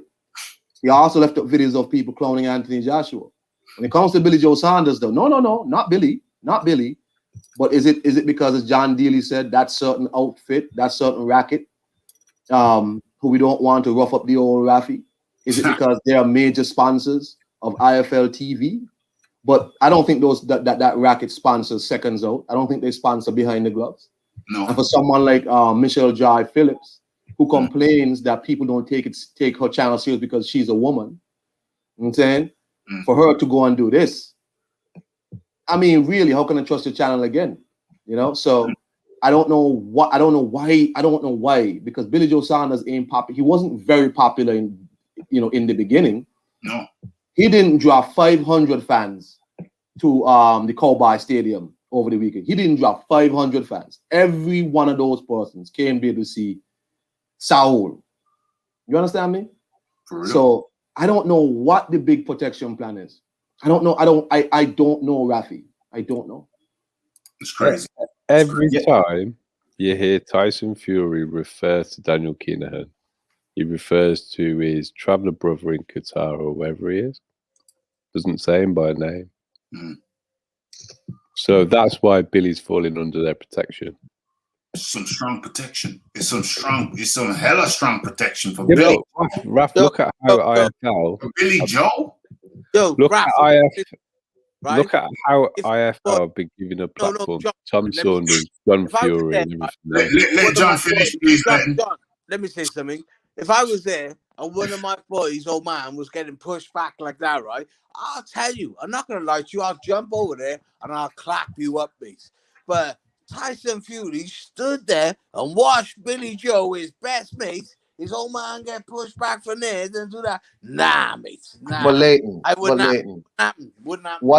what if you had on a sexy blouse like what Tyson Fury had on? Yeah, but he's not the only Fury to. I'm bred different ways, bro. My carry flows through me. One at a time. Ways, bro. Leighton, he's not the only one to soil himself. But he's not the only Fury. Getting pushed back like that. He's not the only Fury to soil himself when faced with confrontation. But yeah, his father has not answered Mickey Theo's calls, has he? And you know what, John? Do you know when you see the sparkle with John? I'm telling everyone, I'm telling you, and I'm telling you right now on this show, Tyson Fury's gonna get sparked. Nothing would make me happier. But I'm just waiting to see it. John, you got on this art. You knows, John. John, I'm not gonna act. You knows. You know your right? I'll keep it diplomatic for now. Special gods. How's your special god? Because he faints his head left and right. Are you stupid or what? Well, I don't understand. This is what I cannot get my head around. Do people not look at Tyson Fury's legs and the way his feet move? I keep hearing all of this leg shaming. What's the leg shaming? Oh my gosh! Okay, he's got knock knees. Don't shame the man. Raf. Don't shame the man. Raf, all I ever hear about how he's got this amazing footwork and how amazingly he moves for a big man. Have you watched the way he's moving around the big? Like he's got coordination. He's got knees like a giraffe. He's got knees like a giraffe. And he moves like a bloody newborn giraffe on roller skates. Who got a fast? OMG! I just like to say at this point that the views expressed by the panelists are theirs and theirs alone. The Rafi, hey Danny boy, don't come looking for the Rafi. The Rafi can be very elusive. This is merely a rubber mask. If you see anybody out and about shopping, food shopping in Brom on a Saturday and it looks like me, it's definitely not me, Danny. It's definitely not me. Let me say just to let everybody know. Right. What I'm saying is like, when people think someone's fast or someone's whatever, I know how to judge someone who's fast or whatever, right? I've been through boxing or whatever. If you could do a 100-meter sprint faster than me, 9 times out of 10, you're faster than me. You are faster than me. You do a 100-meter sprint faster than me. And people misunderstand that. If Joshua and Fury had a 100-meter sprint, Joshua would fit in 5 seconds before him. And people Joshua would be there and back. He'd be there and back. But people are saying Joshua's like 100 meters time is ridiculous. No, mate, it ain't happening. And when we get to the fight, you're gonna realize why you think Joshua's slow and Fury's this Superman fast. You're gonna get embarrassed. Trust me. OMG. I don't get it when I keep seeing this footage of Tyson Fury training on the heavy bag, training on the pads, and people are telling me he looks good. Now, it may be that he looks better in sparring. He may look better in the fight, but if he turns up doing what he's doing at the moment, it's going to be messy. It's going to be messy. It's going to be messy. John, Joshua is 10 times faster than him, and There's no, Leighton. Leighton. Do you know what Joshua's best time for the 100 actually is? 11 seconds. No, it's under.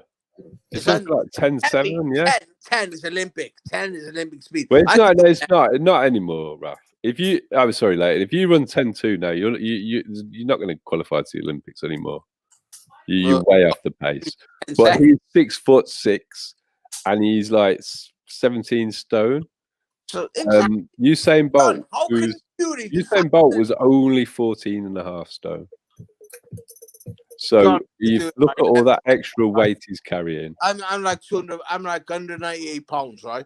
How could I do it? I could do it in 11 seconds, right? When I was back in my day, I could do it in 11 seconds. I'm a quick motherfucker. I'm not gonna lie to you. I wanna jump in, Rafi, quickly. Yeah, come on in. If I may remind Mr. John Daly and them about this 100-meter time. Kim Collins won his world championship in 2003 in 10.07. So don't look down on no 10s. You know what I'm saying? Don't look down. Our one and only world championship was a 10-second. Which so one? Don't look down on 10s. Which one?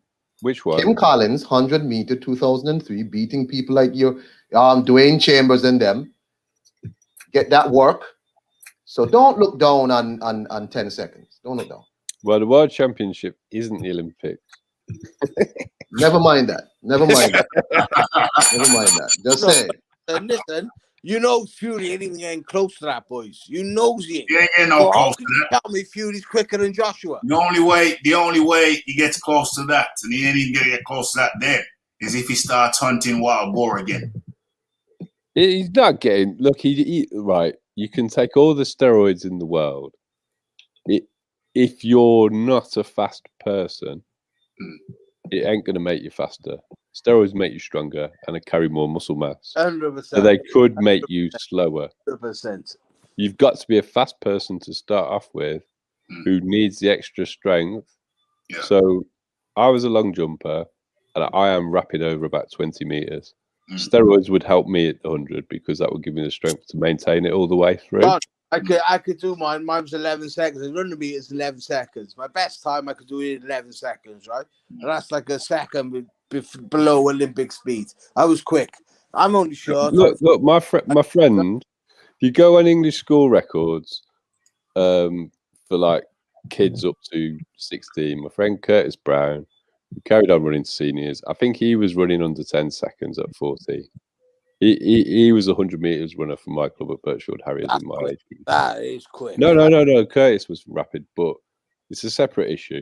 My point is, steroids don't automatically make you faster. You have to be fast to start off with, but your shortcoming is a lack of strength to make it through the whole race. Yeah, those are the people that steroids help. So, John, can any man tell me here they think that Fury's faster than Joshua? Because they all do. What none of them can see is Fury can only throw fast punches when there's absolutely nothing on them. Nah. And they're still not that quick. Joshua, bro, he's not faster than Joshua. You're not listening to what I'm saying, Leighton. I am.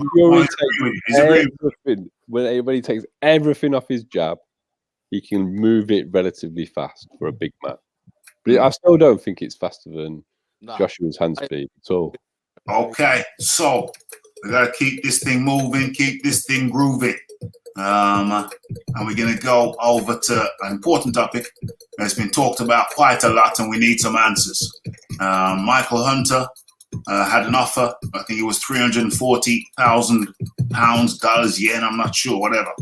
340 to fight Hrgovic, and he turned it down.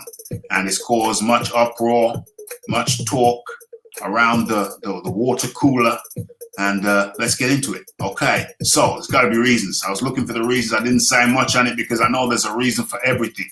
Doesn't mean it's a good reason. Doesn't mean it's a bad reason. But let's get into this shiznix. Okay, Michael Hunter said, I was prepared to fight him for that. Triller. Is it Triller? Just slid in with multiple fight deal worth more. OMG. And we got to talk about it. The man has said quite plainly, He's got a better offer. He's got a better offer. So why the consternation? This thing here ain't no joke business. You don't play boxing. And so surely the objective of the boxer is to secure the best bag possible. So my question to you is, what's wrong with that? And we're gonna start with the Iron Kong. Iron Kong. He's got a better offer. Pick the bones out of that one. Hey, that's fine, but this dude told me he would fight Dillian White for free, right? This dude said Eddie Hearn and them dropped him because he was a threat. He was a boogeyman. He's this, he's that. That's cool and all of that. When he said, he wants to get whatever new money from Triller, but then I don't want to hear all this noise about boogeyman, right? You know what I'm saying? You go to Triller and fight your bums, but I'm telling you, what could have been on the back end of this fight with Filip Hrgović might have been multi-millions of dollars. He doubted himself that he could beat Filip Hrgović. That's my opinion. I don't think he was confident he could actually beat this dude, or he could beat him without taking too much damage. Even though Hrgović is like 12-0, he's a prospect still. Who's that? Never mind. So I don't think Michael Hunter was confident he could beat Filip Hrgović for whatever reason. That's cool. You were offered more money, and you said how you were willing to fight him for that. But it couldn't have been you were willing to fight him for that if you couldn't come to an agreement on a contract before with Hearn and Sauerland, right? It couldn't have been you would have fought him for that if after the purse bid was done, you gone silent. You could have fought Filip Hrgović and told the people at Triller, look here, I'm going to go knock this dude out, and I'm going to come over here and sign your deal. I don't think he was confident in beating Filip Hrgović. And if that's the case, fine. But don't lie to the people. Don't lie to the people and tell people how you're a boogeyman. Ain't nobody scared of you, bro. A prospect was willing to sign $200,000 to fight you for the chance to get a bigger pay after. And that is what we used to ask of boxers. I'm not gonna hate on them. Get your money, bro. But also, you change your narrative. That's all. Okay. Excuse the squeaky chair. I'm gonna go to the PNC King. PNC King. Michael Hunter said he's got a better offer on the other side of the road. I was prepared to fight him for that. Triller just slid in with a multi-fight deal worth more. PNC King. Come on in.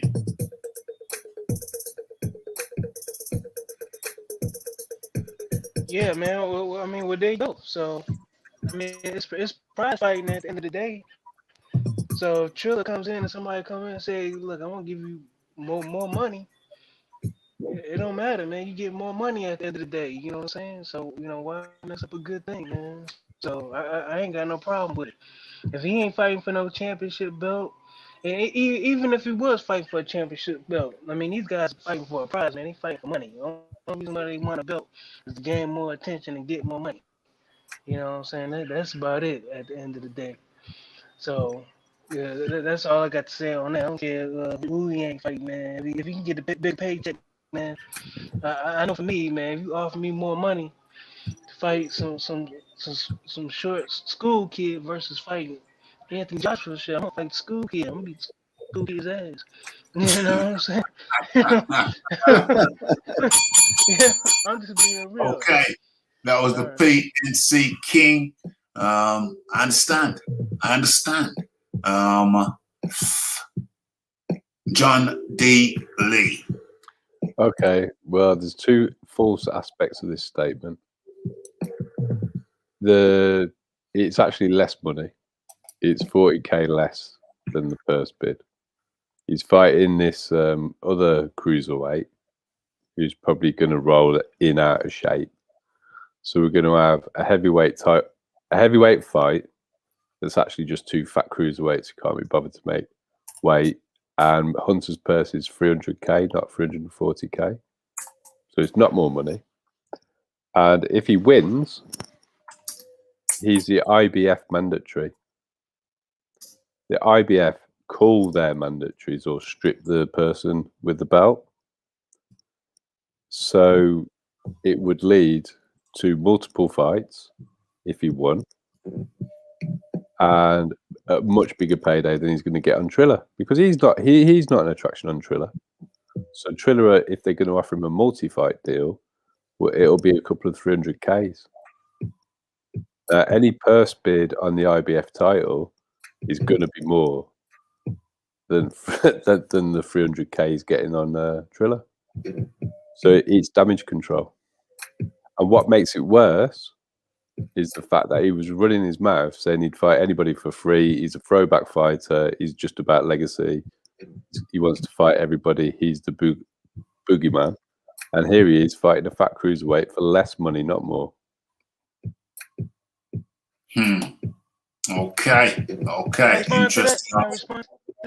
Yeah, go ahead. Okay, so how much was he going to get paid fighting Flip Herkovich? 340K, and the purse bid from the confirmed purse from Triller is 300.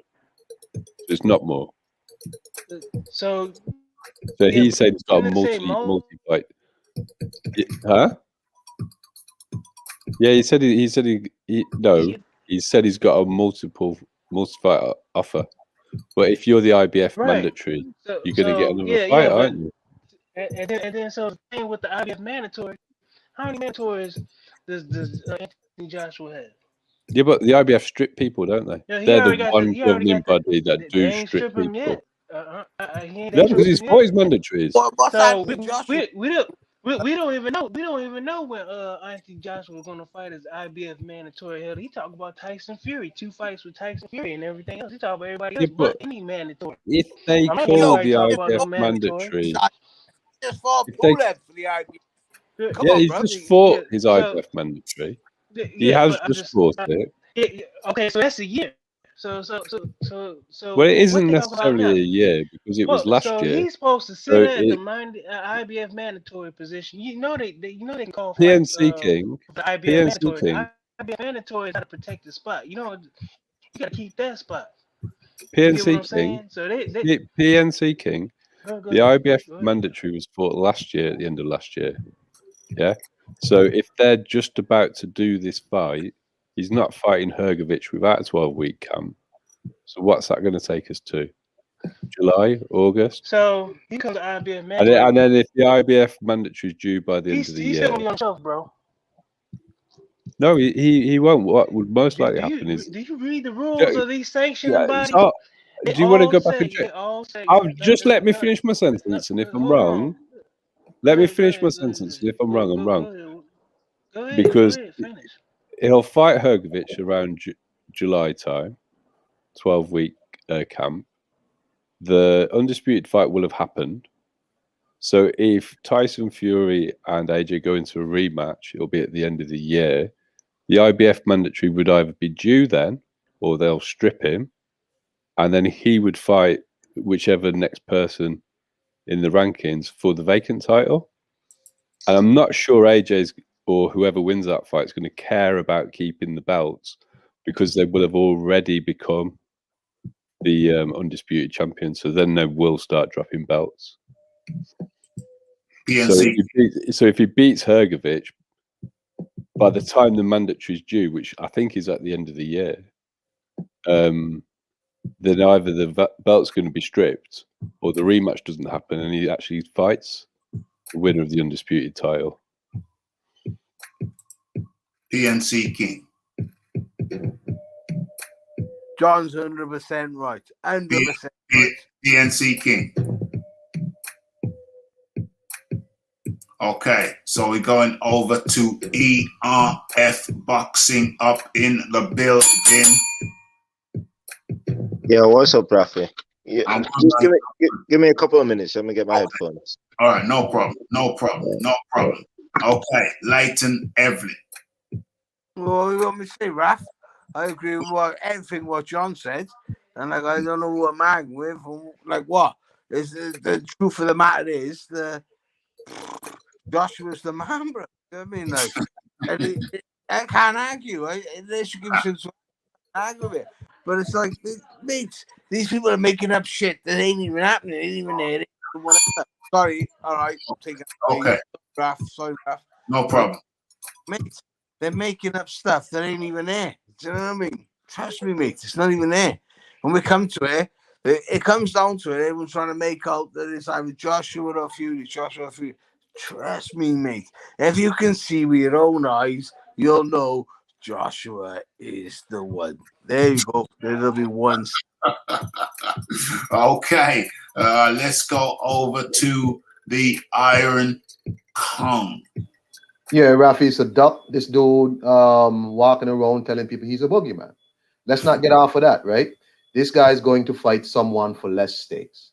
You know, it's interesting that Mr. Dealey said that it's for less. Maybe he's saying, oh, you know, potentially it could be more because of the pay-per-views, right? Well, this don't look like it's going to be no high-selling pay-per-view because it's going to be a straight boxing card. Michael Hunter told the world, he created the narrative that he's this and he's that. And, you know, people ducking him. He's the boogeyman. He said that on Sky. He said it on his Twitter. He said it all over the place. This is poultry. This is a goose. This ain't a duck no more. This is a goose. This guy is lying about how, oh, you know, he was willing to fight him for that.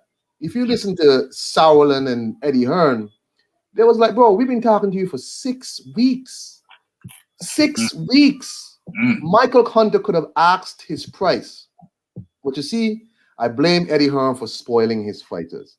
Maybe this guy felt like what Eddie was paying him when he was a part of Matchroom was his actual worth. It really wasn't, right? Because when he fought Povetkin, the name in that fight was Povetkin, not Michael Hunter. Okay? So whatever he got paid in Povetkin was probably his highest payday. Maybe he think that's normal, right? But Michael Hunter versus Philip Hergovich as a bout is not valued a lot. That's not $1 million fight, right? Michael Hunter don't draw no numbers like that. He a good fighter who I picked to beat Philip Hergovich. But you cannot say you are the boogeyman. You can't say people ducking you and then turn around and then duck somebody who you said was ducking you. He said Philip Hergovich was ducking him. Send the contract. All on Twitter. Send the contract. Why y'all ain't send me no contract? Bounty. All this foolishness. Go check his Twitter. They're still up. All this talk. And then when time comes now to sign the contract to knock this Croatian bum out, all of a sudden you could find Mike Wilson, who ain't fought since 2019, a small cruiserweight, who they drag on to Triller for you to brutalize like a jobber on WWF. Stop. The other thing, Kong, is there's no way he's getting any pay-per-view upside because it's on the Teofimo Lopez Cambosos card. So if anybody's getting any upside, it'll be them two. But the amount they've already paying those two from the purse bid, I'd be surprised if they're getting any upside. To be frank. OMG. Yo, let me respond. Iron Kong is. Did you just say out, Iron Kong? No, man. Sorry. Let me Okay, yeah. ERF Boxing. Going to ERF Boxing next. ERF Boxing. Are you ready? I need to know the topic first. What we're talking about. Okay. Well, we're wrapping up. So really and truly, what is the topic? What is the topic? It's Triller. It's Michael Hunter. Michael Hunter is going to Triller. Michael Hunter is going to Triller. He's turned down Hergovic. Says he's got a better deal. He's got a multi-fight deal over with Triller. And it's caused a lot of consternation. What's your feelings? What's your views on that? ERF Boxing.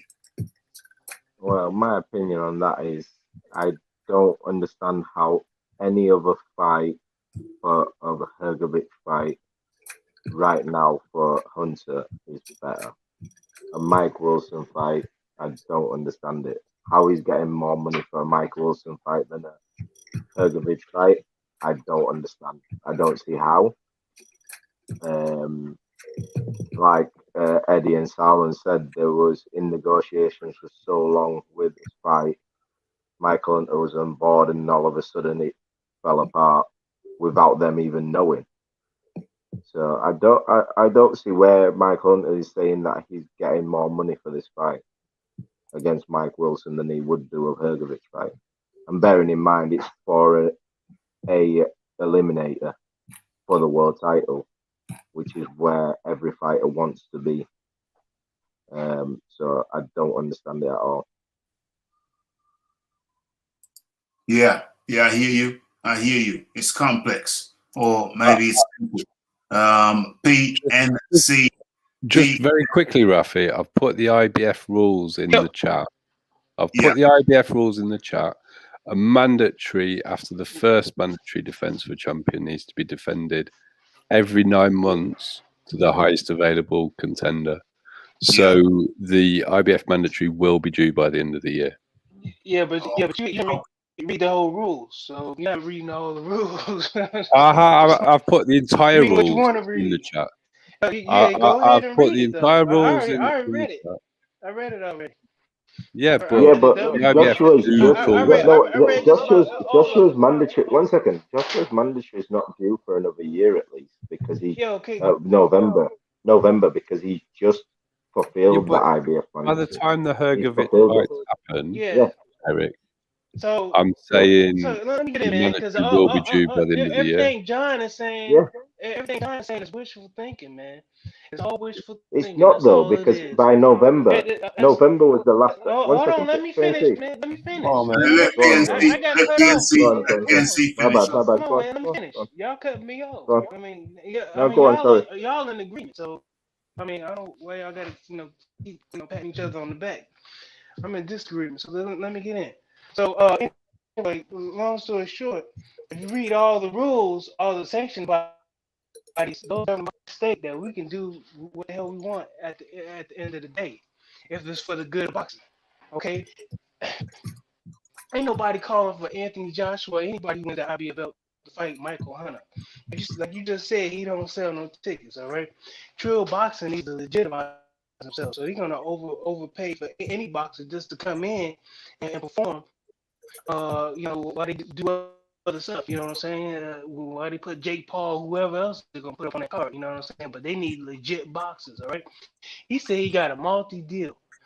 All right, so it's not just one fight; it's a couple of guaranteed fights that he's gonna have lined up, and he getting paid. You know what I'm saying? So why turn that down over this hypothetical? All you said was hypothetical, spanned out over 18 months, maybe 2 years. You know, if this, if that, if this, if that. You know what I'm saying? All these ifs and what ifs. Well, why this man sitting here trying to take the money, sure money. Who's saying take the sure money? Sure money. Yeah. One second, money, man. So the dude said he got a multi-fight deal on Trill Boxing, fighting whoever, and he getting paid. How you gonna turn that down? Can I respond? Can I respond? So what we do know is the IBF is probably the only sanctioning body that sticks by their rules. So if you do not fight your mandatory, you get stripped. That is the IBF. The AJ, if he did not fight Pulev in November, he would have got stripped. We know this. Tyson Fury fought Klitschko, and he was meant to fight a rematch, and he got stripped almost straight away because he had that rematch scheduled in. The IBF is the only sanctioning body that literally sticks to their rankings and their their schedule. If you don't fight your mandatory when it's due, you get stripped. It's as simple as that. So saying that it's a what if and what if Michael Hunter fights Hrgovic and beats Hrgovic, he is due for that mandatory spot. He's due for that title. If he doesn't fight AJ or Fury, whoever wins that fight for that belt, he will fight for that belt no matter who it's against. EJ is the duck, no matter what. It's the duck, son. It's a duck. So there's 2 points of view. There's clearly. He is right. All the sanctioning bodies do. He is right in that all the sanctioning bodies do have the caveat that they can do whatever they want and they can break the rules whenever they want. However, but Eric is also correct in that the only one with a track record of not doing that is the IBF.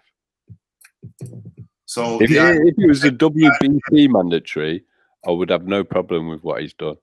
the IBF call their mandatories. If you're the IBF mandatory, they call him. Yes, PNC King is right. They can switch it up if they so see fit. But as a general rule, the IBF, they're one of the ones who stick to their schedule more often than not. If we want to go sooner, the reason why Josh Warrington relinquished his IBF belt was simply because he would have got stripped for not fighting Kid Galahad.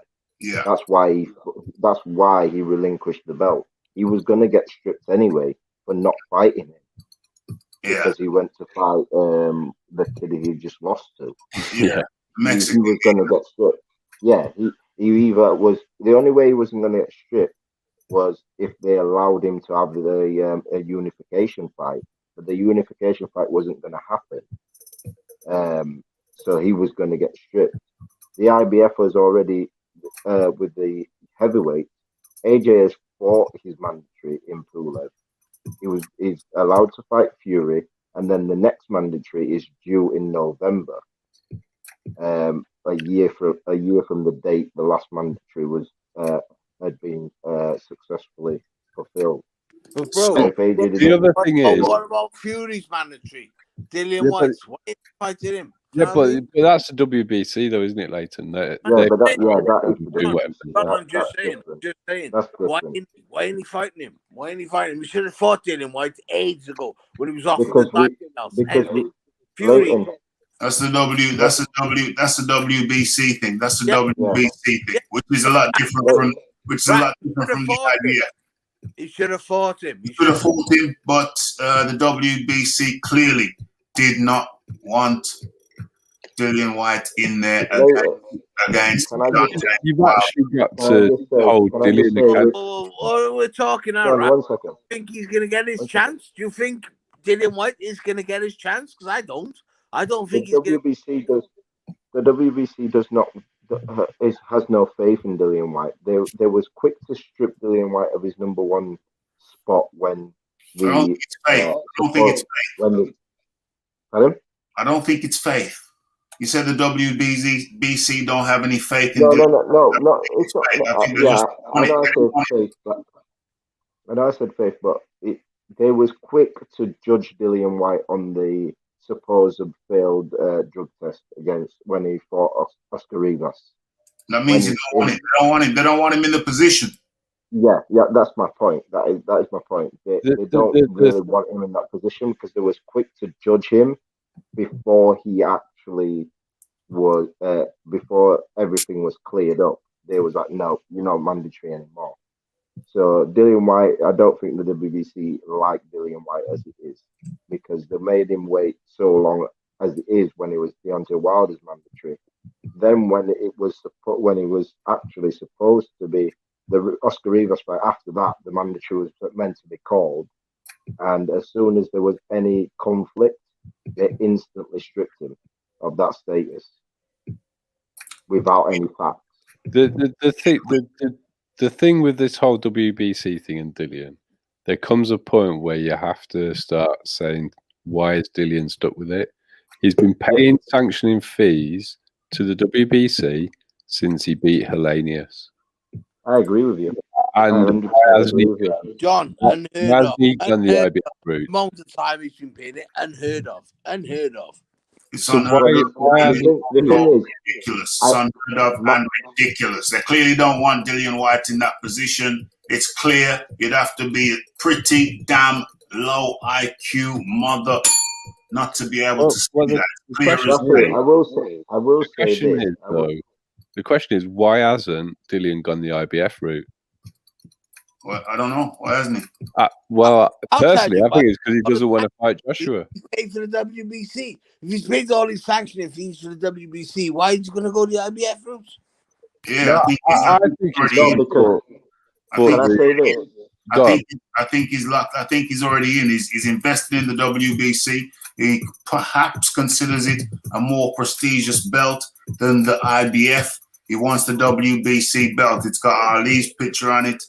and a few other champs. Mike Tyson's picture on it is the more prestigious belt. I don't think it's beyond the realms of possibility that that's his modus operandi. I understand that if he goes the IBF route, then he has to fight Joshua. Maybe that's a factor. Maybe that is a factor. But we're coming close to the end. You got H Money's come back in, coming close to the end now. So I got to bring this thing on home.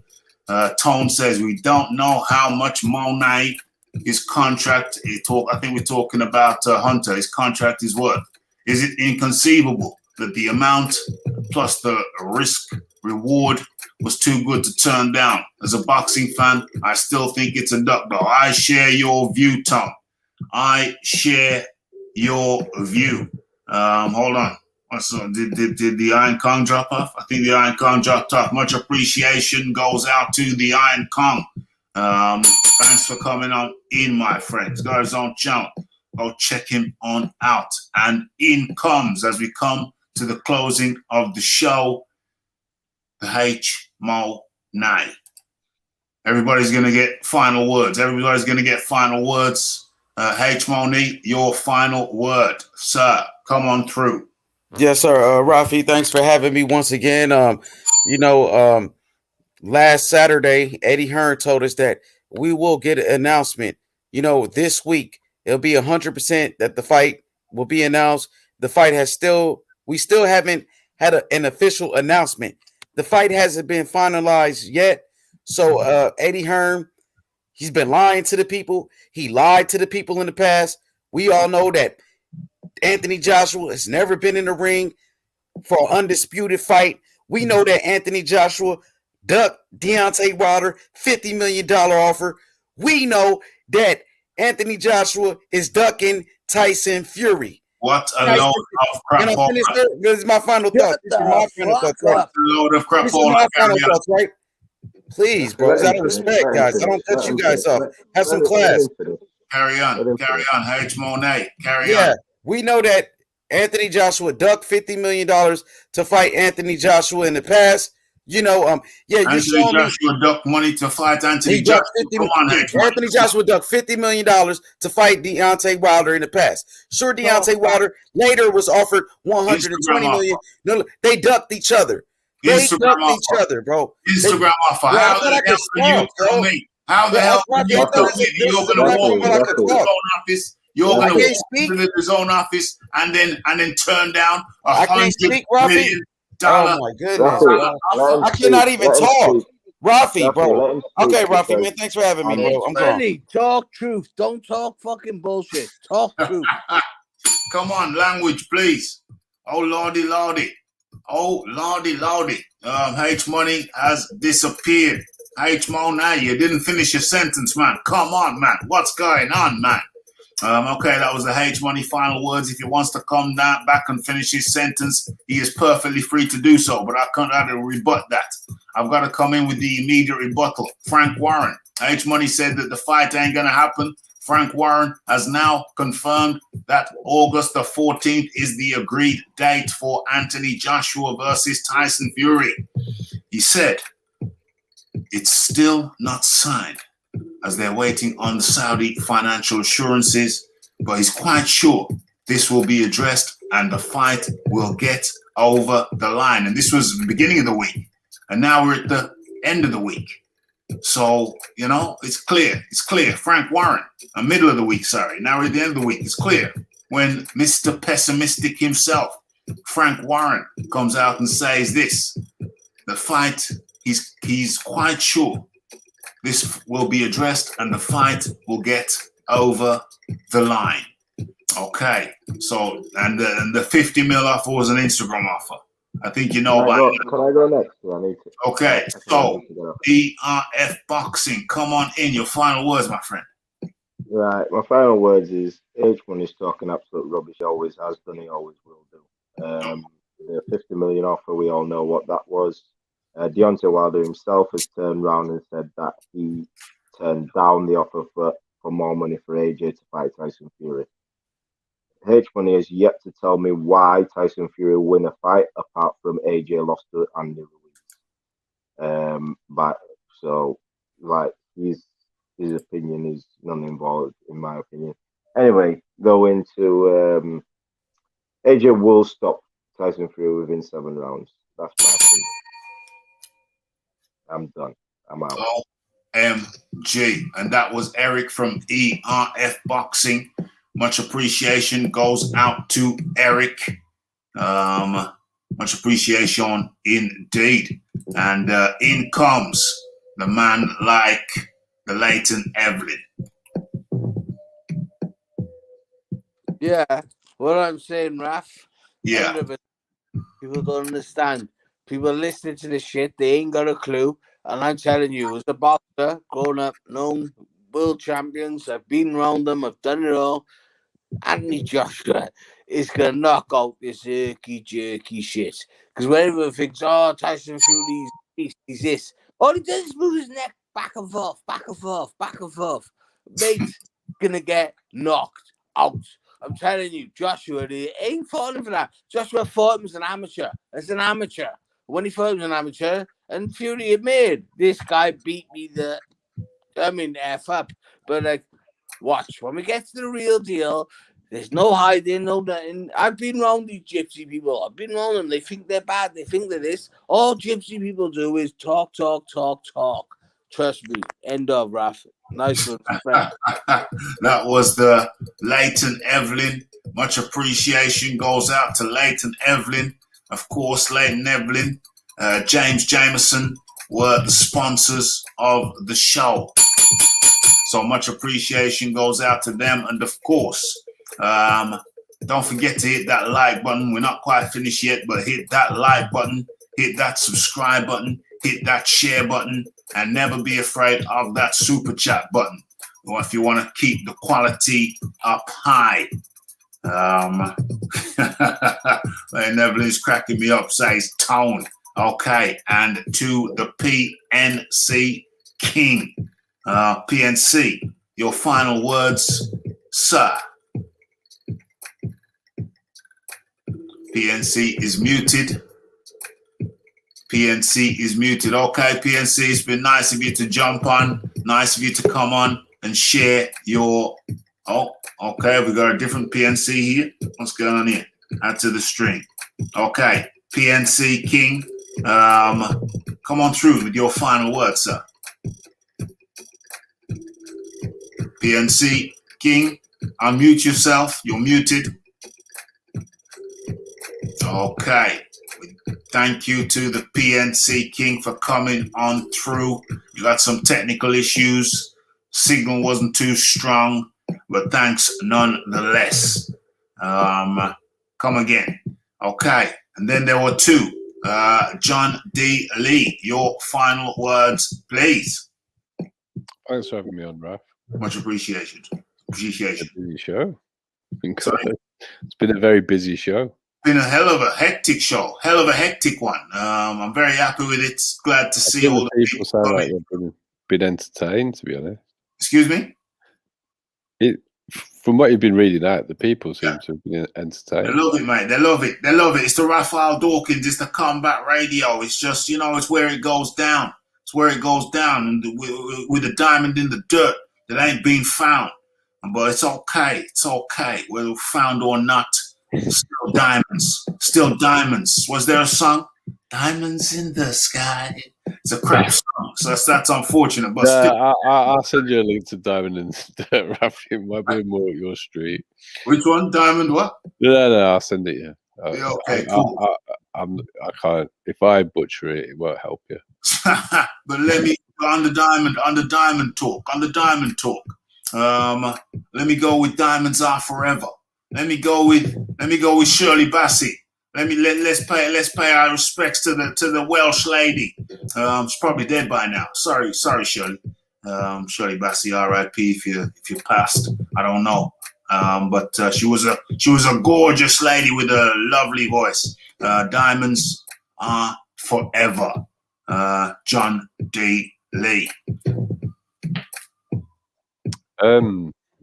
Final thoughts are, even Bob Arum thinks the fight's happening next week. And I think Eddie's got a fairly good point. It's been Eid Mubarak in Saudi this week. That's right. So it's not that surprising we haven't had the deal finalised if they're waiting for stuff from the Saudis. Hell yeah. Hell yeah. They had to do that. They had to do their religious duty. Man with the golden gun. Now. Yes. Yes. Yes. Yes, yes, yes. I like that one.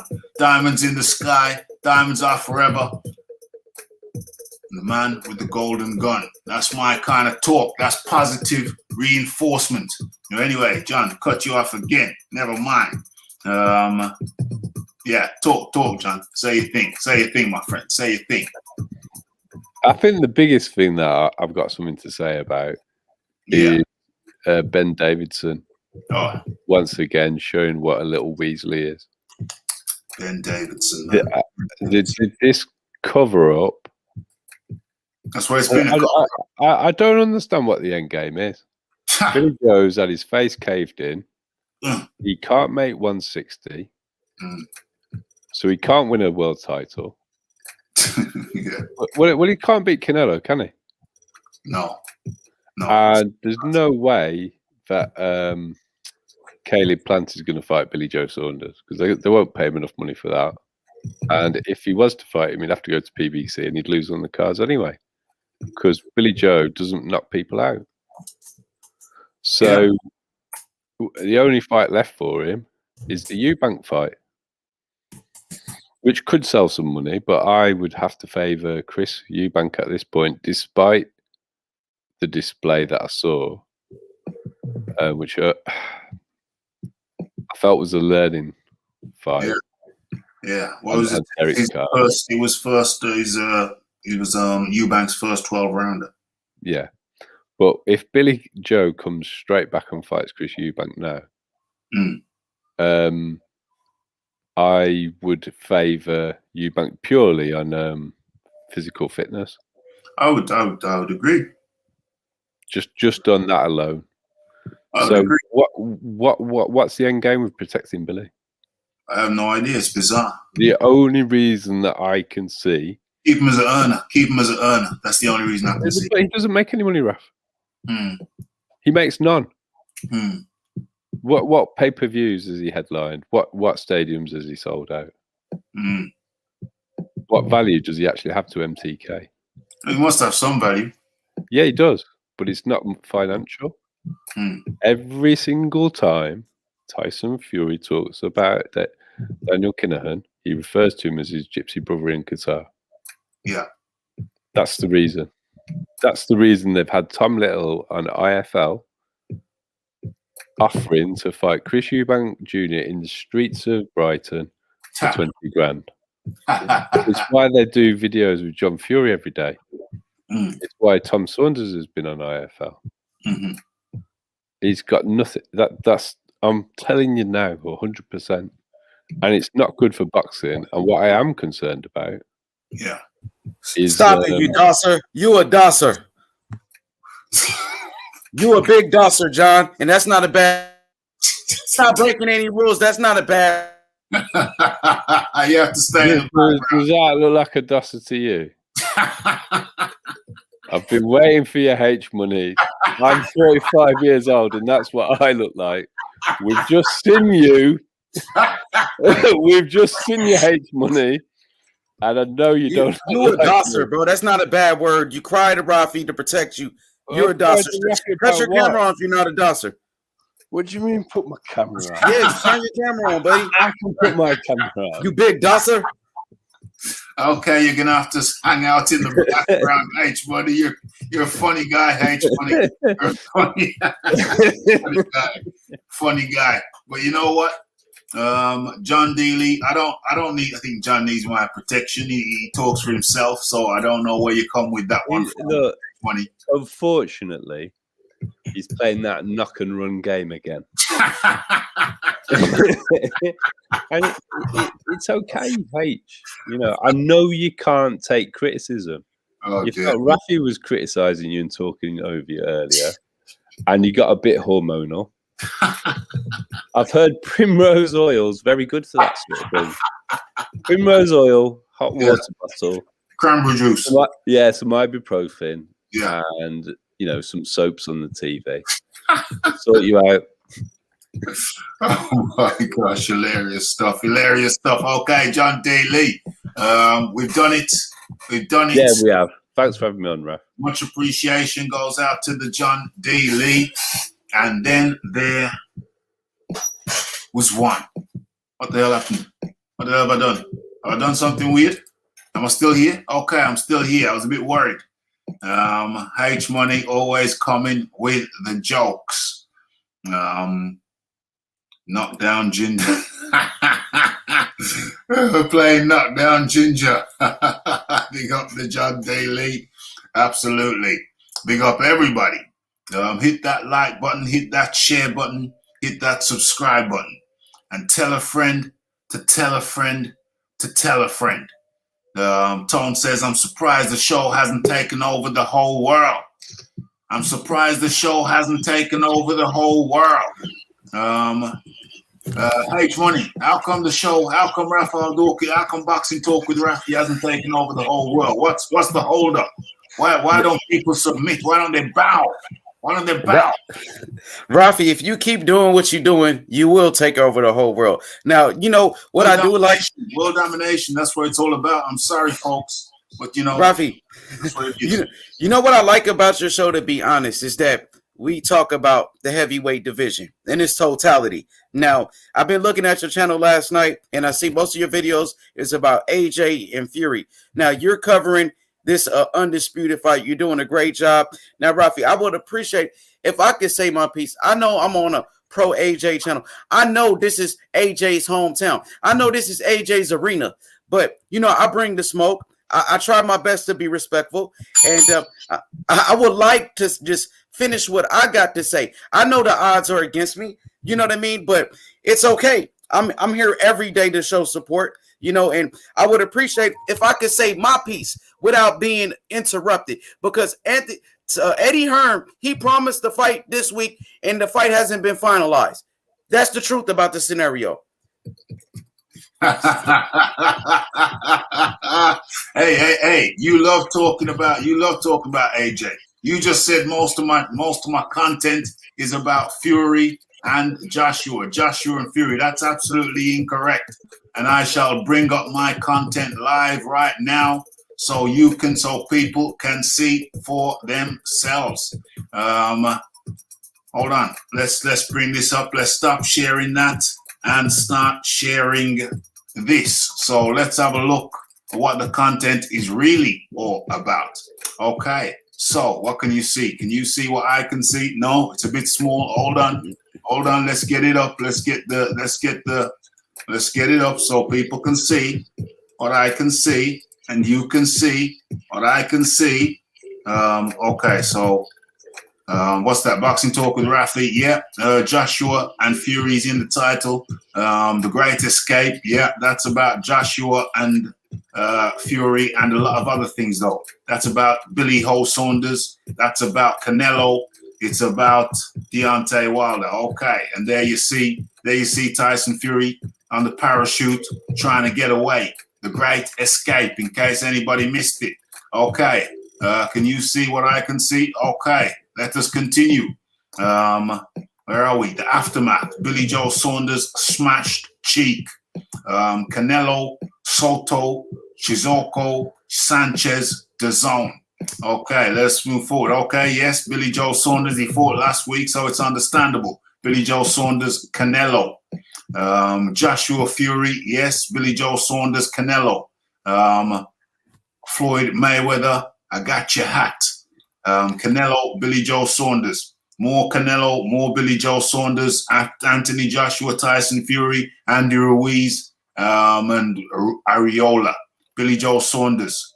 Canelo. The guy who looked like he killed his mistress over there in Puerto Rico. Chisora, Parker, Billy Joe Saunders, Ariola, Chisora, Parker, Bob Arum is pessimistic. Deontay Wilder, UFC 261 review. Bentley versus Felix Cash. Rose Yamanunis versus Zing Zhang Weilei. UFC, Denzel, Felix Denzel, Mark Breland. Eddie Hearn leaves Sky. Anthony Joshua, Tyson Fury. The verdict reached in the Derek Chauvin versus George Floyd. Live reaction to Ben Askren, Jake Paul, Andrade versus Williams, Joshua Fury. What's his name there? Sugar Hill Stewart. He wasn't fired. Okay. Let's remember. He wasn't fired. It was a joke, but hey, we was taking Tyson Fury at his word. Always a mistake. Tony Ferguson back with the UFC.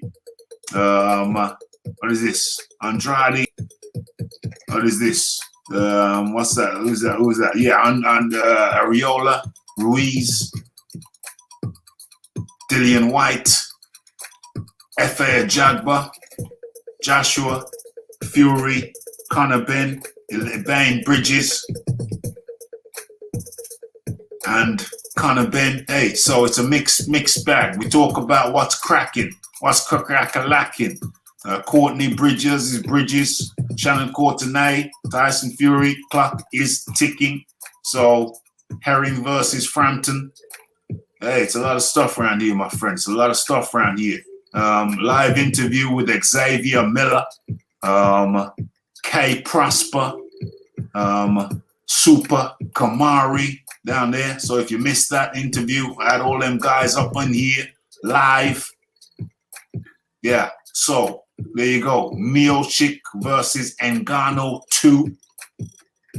Boom, boom, boom. So it's a lot of good stuff up in here. Yeah, it is. Night. I agree with you. It's some great stuff, but my favorite topic is Tyson Fury, Anthony Joshua. It's the hottest topic in boxing. It's the biggest fight in boxing. So let's keep promoting the fight. Now, Eddie Hearn, man, he got to make it happen, Rafi. He promised it to the fans. If not, he going to let a lot of people down, Eddie. You don't want to do that, Eddie. You're going to get a lot of negative feedback, Eddie. Once again, you dropped the ball with the Deontay Wilder, Anthony Joshua fight.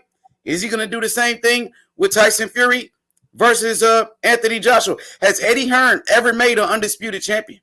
Now, that's my question. He does a lot of talk about undisputed this, undisputed that. Has Eddie Hearn? That's what he's doing. That's why he's making offers to Deontay Wilder, all of which he turned down. That's why he's making offers now to Tyson Fury. Tyson Fury, Mr. Negativity. Frank Warren, Mr. Negativity. Hall of Famer. Bob Arum, Mr. Negativity. But now they're all coming around the table and they're saying, yeah. They're saying, yes, we believe. We believe. Have you heard the song, I Believe? That's what they're saying now. They're believers. They're believers. They're believers in Eddie Hearn. They're believers in the zone. I got a question, Rafi. The English way. They're believers in the English way over there in America. It seems like they don't want to unify. It seems like they don't want to unify over there. Over here in the UK, it's the home of the unification. Come with it. I got a question, Rafi. Has Eddie Hearn ever made an undisputed champion? Ever? Has he ever made an undisputed fight in his career? Doing anything. He's doing it now. Can I have the answer, sir? He's doing it now. That's the answer. He's doing it now. So the answer is no or yes. The answer is he's doing it now. No, so the answer is no. So did he try doing it now? So did he try to do it with Deontay Wilder and Anthony Joshua and he failed? Yes or no? Well, Deontay Wilder failed. He's got what egg about on his face. He's got egg on his face now. He's got egg on his face. So I can say this. I can honestly say this, that Deontay Wilder wanted to make the fight first. Eddie Hearn and DAZN, they tried to make it happen with the $120 million later. Wilder is guilty for turning down the $120 million. But what about that $50 million that Deontay Wilder, when he came to the UK, when he was on TMZ, I'm going to the UK, I got $50 million. What happened? You needed proof of funds then, and Tyson Fury needs proof of funds now. Nonsense. Instagram offer. That's nonsense. So what is it? So what is Eddie Hearn's offer then? What do you consider that? Eddie Hearn's offer was $100 mil to $120 mil. No, I'm talking about his offer to Tyson Fury right now. That's an Instagram offer, right? His offer to Tyson Fury is generational wealth. That's an Instagram. No, that's an Instagram offer as well. Where are the proof of funds, Rafi? Well, they're getting the proof of funds now. Obviously, that's Okay. and Bob Arum now confident the fight will happen on August the 14th. You're the only one not believing. I'm optimistic. I want Tyson Fury to punish Anthony Joshua, so you will be a believer of the Gypsy King. So the Gypsy King will reign supreme, so he can get his belts back. His punishment to you is getting knocked out, which is what's going to happen. Which is what's going to happen. H Money, I hope you got some kind of backup, some parachute plan. I don't know, therapy. I don't know if you need any kind of medication or if you need to speak to a professional. But I say line all of that stuff up now. Don't get caught out. Don't wait for the last minute. Don't wait till the last minute to AJ, AJ doesn't have a chin.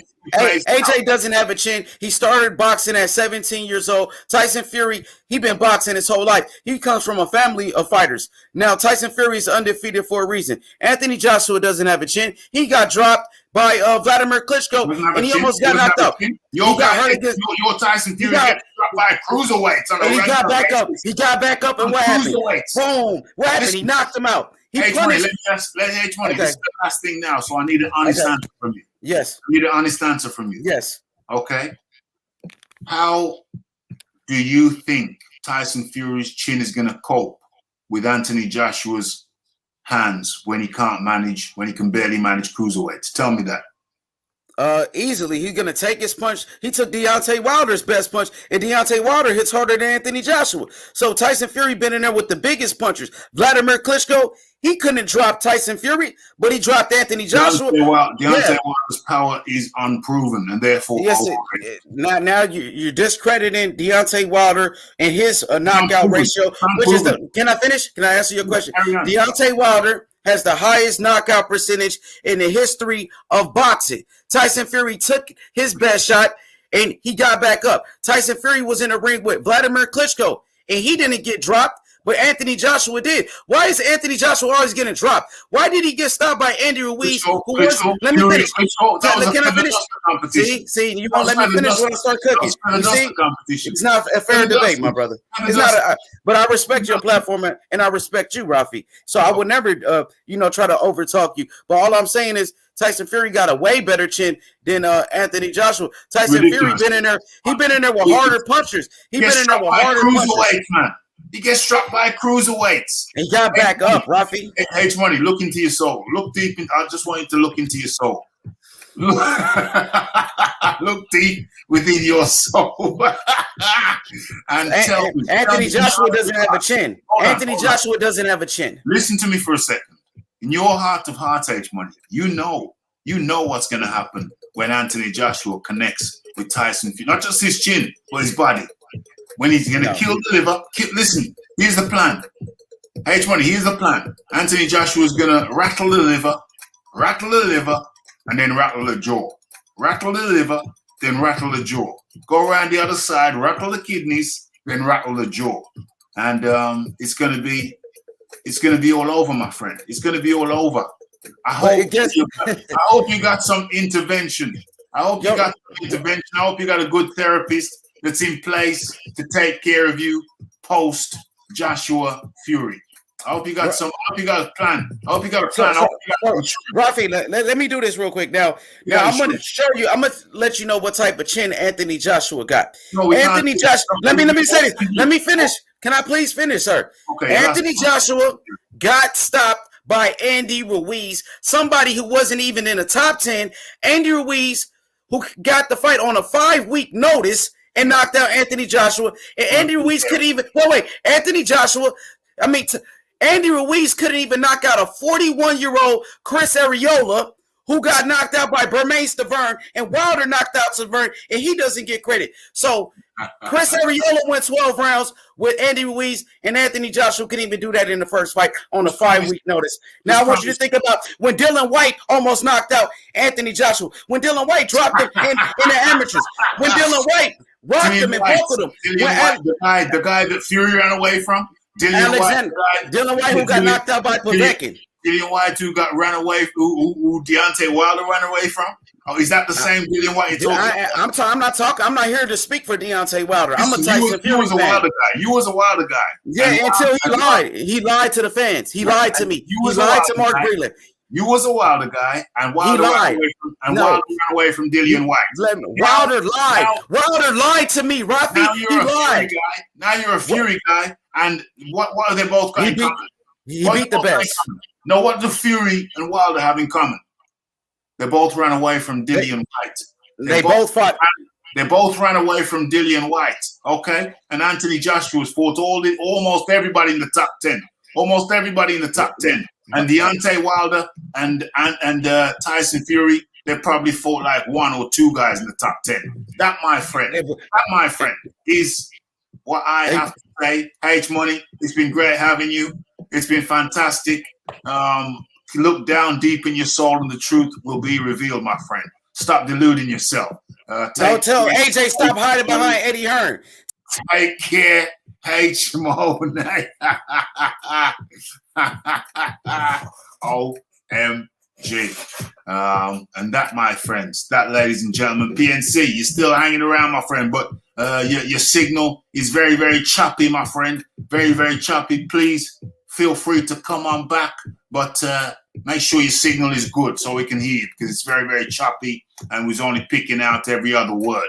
But much appreciation for coming on. Yeah, that's what they both got in common. They both ducked perpetually and incessantly ducked Dillian White. Forget about Joshua at the moment.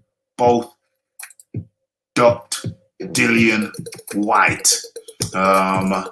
Some say you're a legend, and some say you're deluded. The H Mo night. Well, you know, we do enjoy your contribution, however crazy it may be at times. So what have we done? We've looked at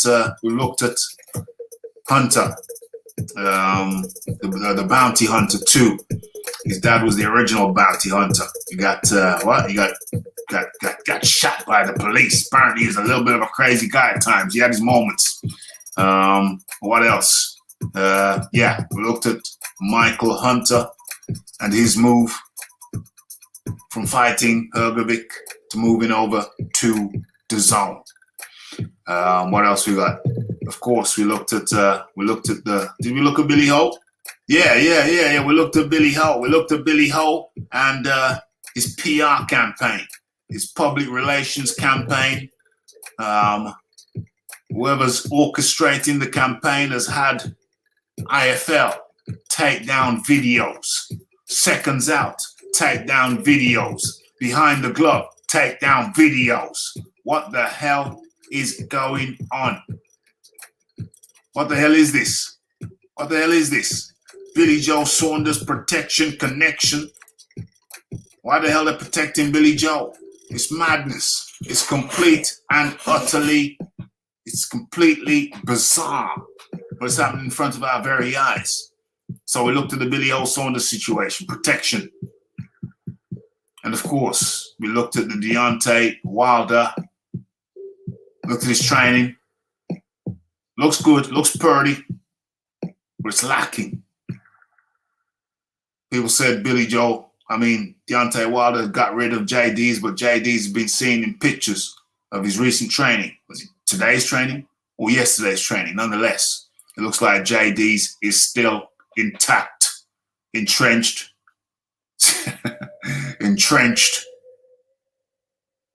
in the team. Of course, he's the manager, so he's got lots of fingers in the same damn pie. And we looked at the news that Bob Arum is now a believer. Bob Arum now confident fight will happen on August the 14th. OMG. And of course, we knew from Wednesday's show that Frank Warren is behind it. He's saying the same damn thing. He's confident it's going to go ahead. We looked at Anthony Joshua, started off controversially. We looked at Anthony Joshua's media presentation style. Does he need to get a little bit gritty? Does he need to get a bit more gritty in the city? People said no. Why mess up the bag? He's the nice guy. Why mess up the bag now? You got the bag. Why mess up the bag? Don't make no sense. And yeah, I think that was it. Probably touched on a couple other little aspects, a couple other little angles. But that was the show.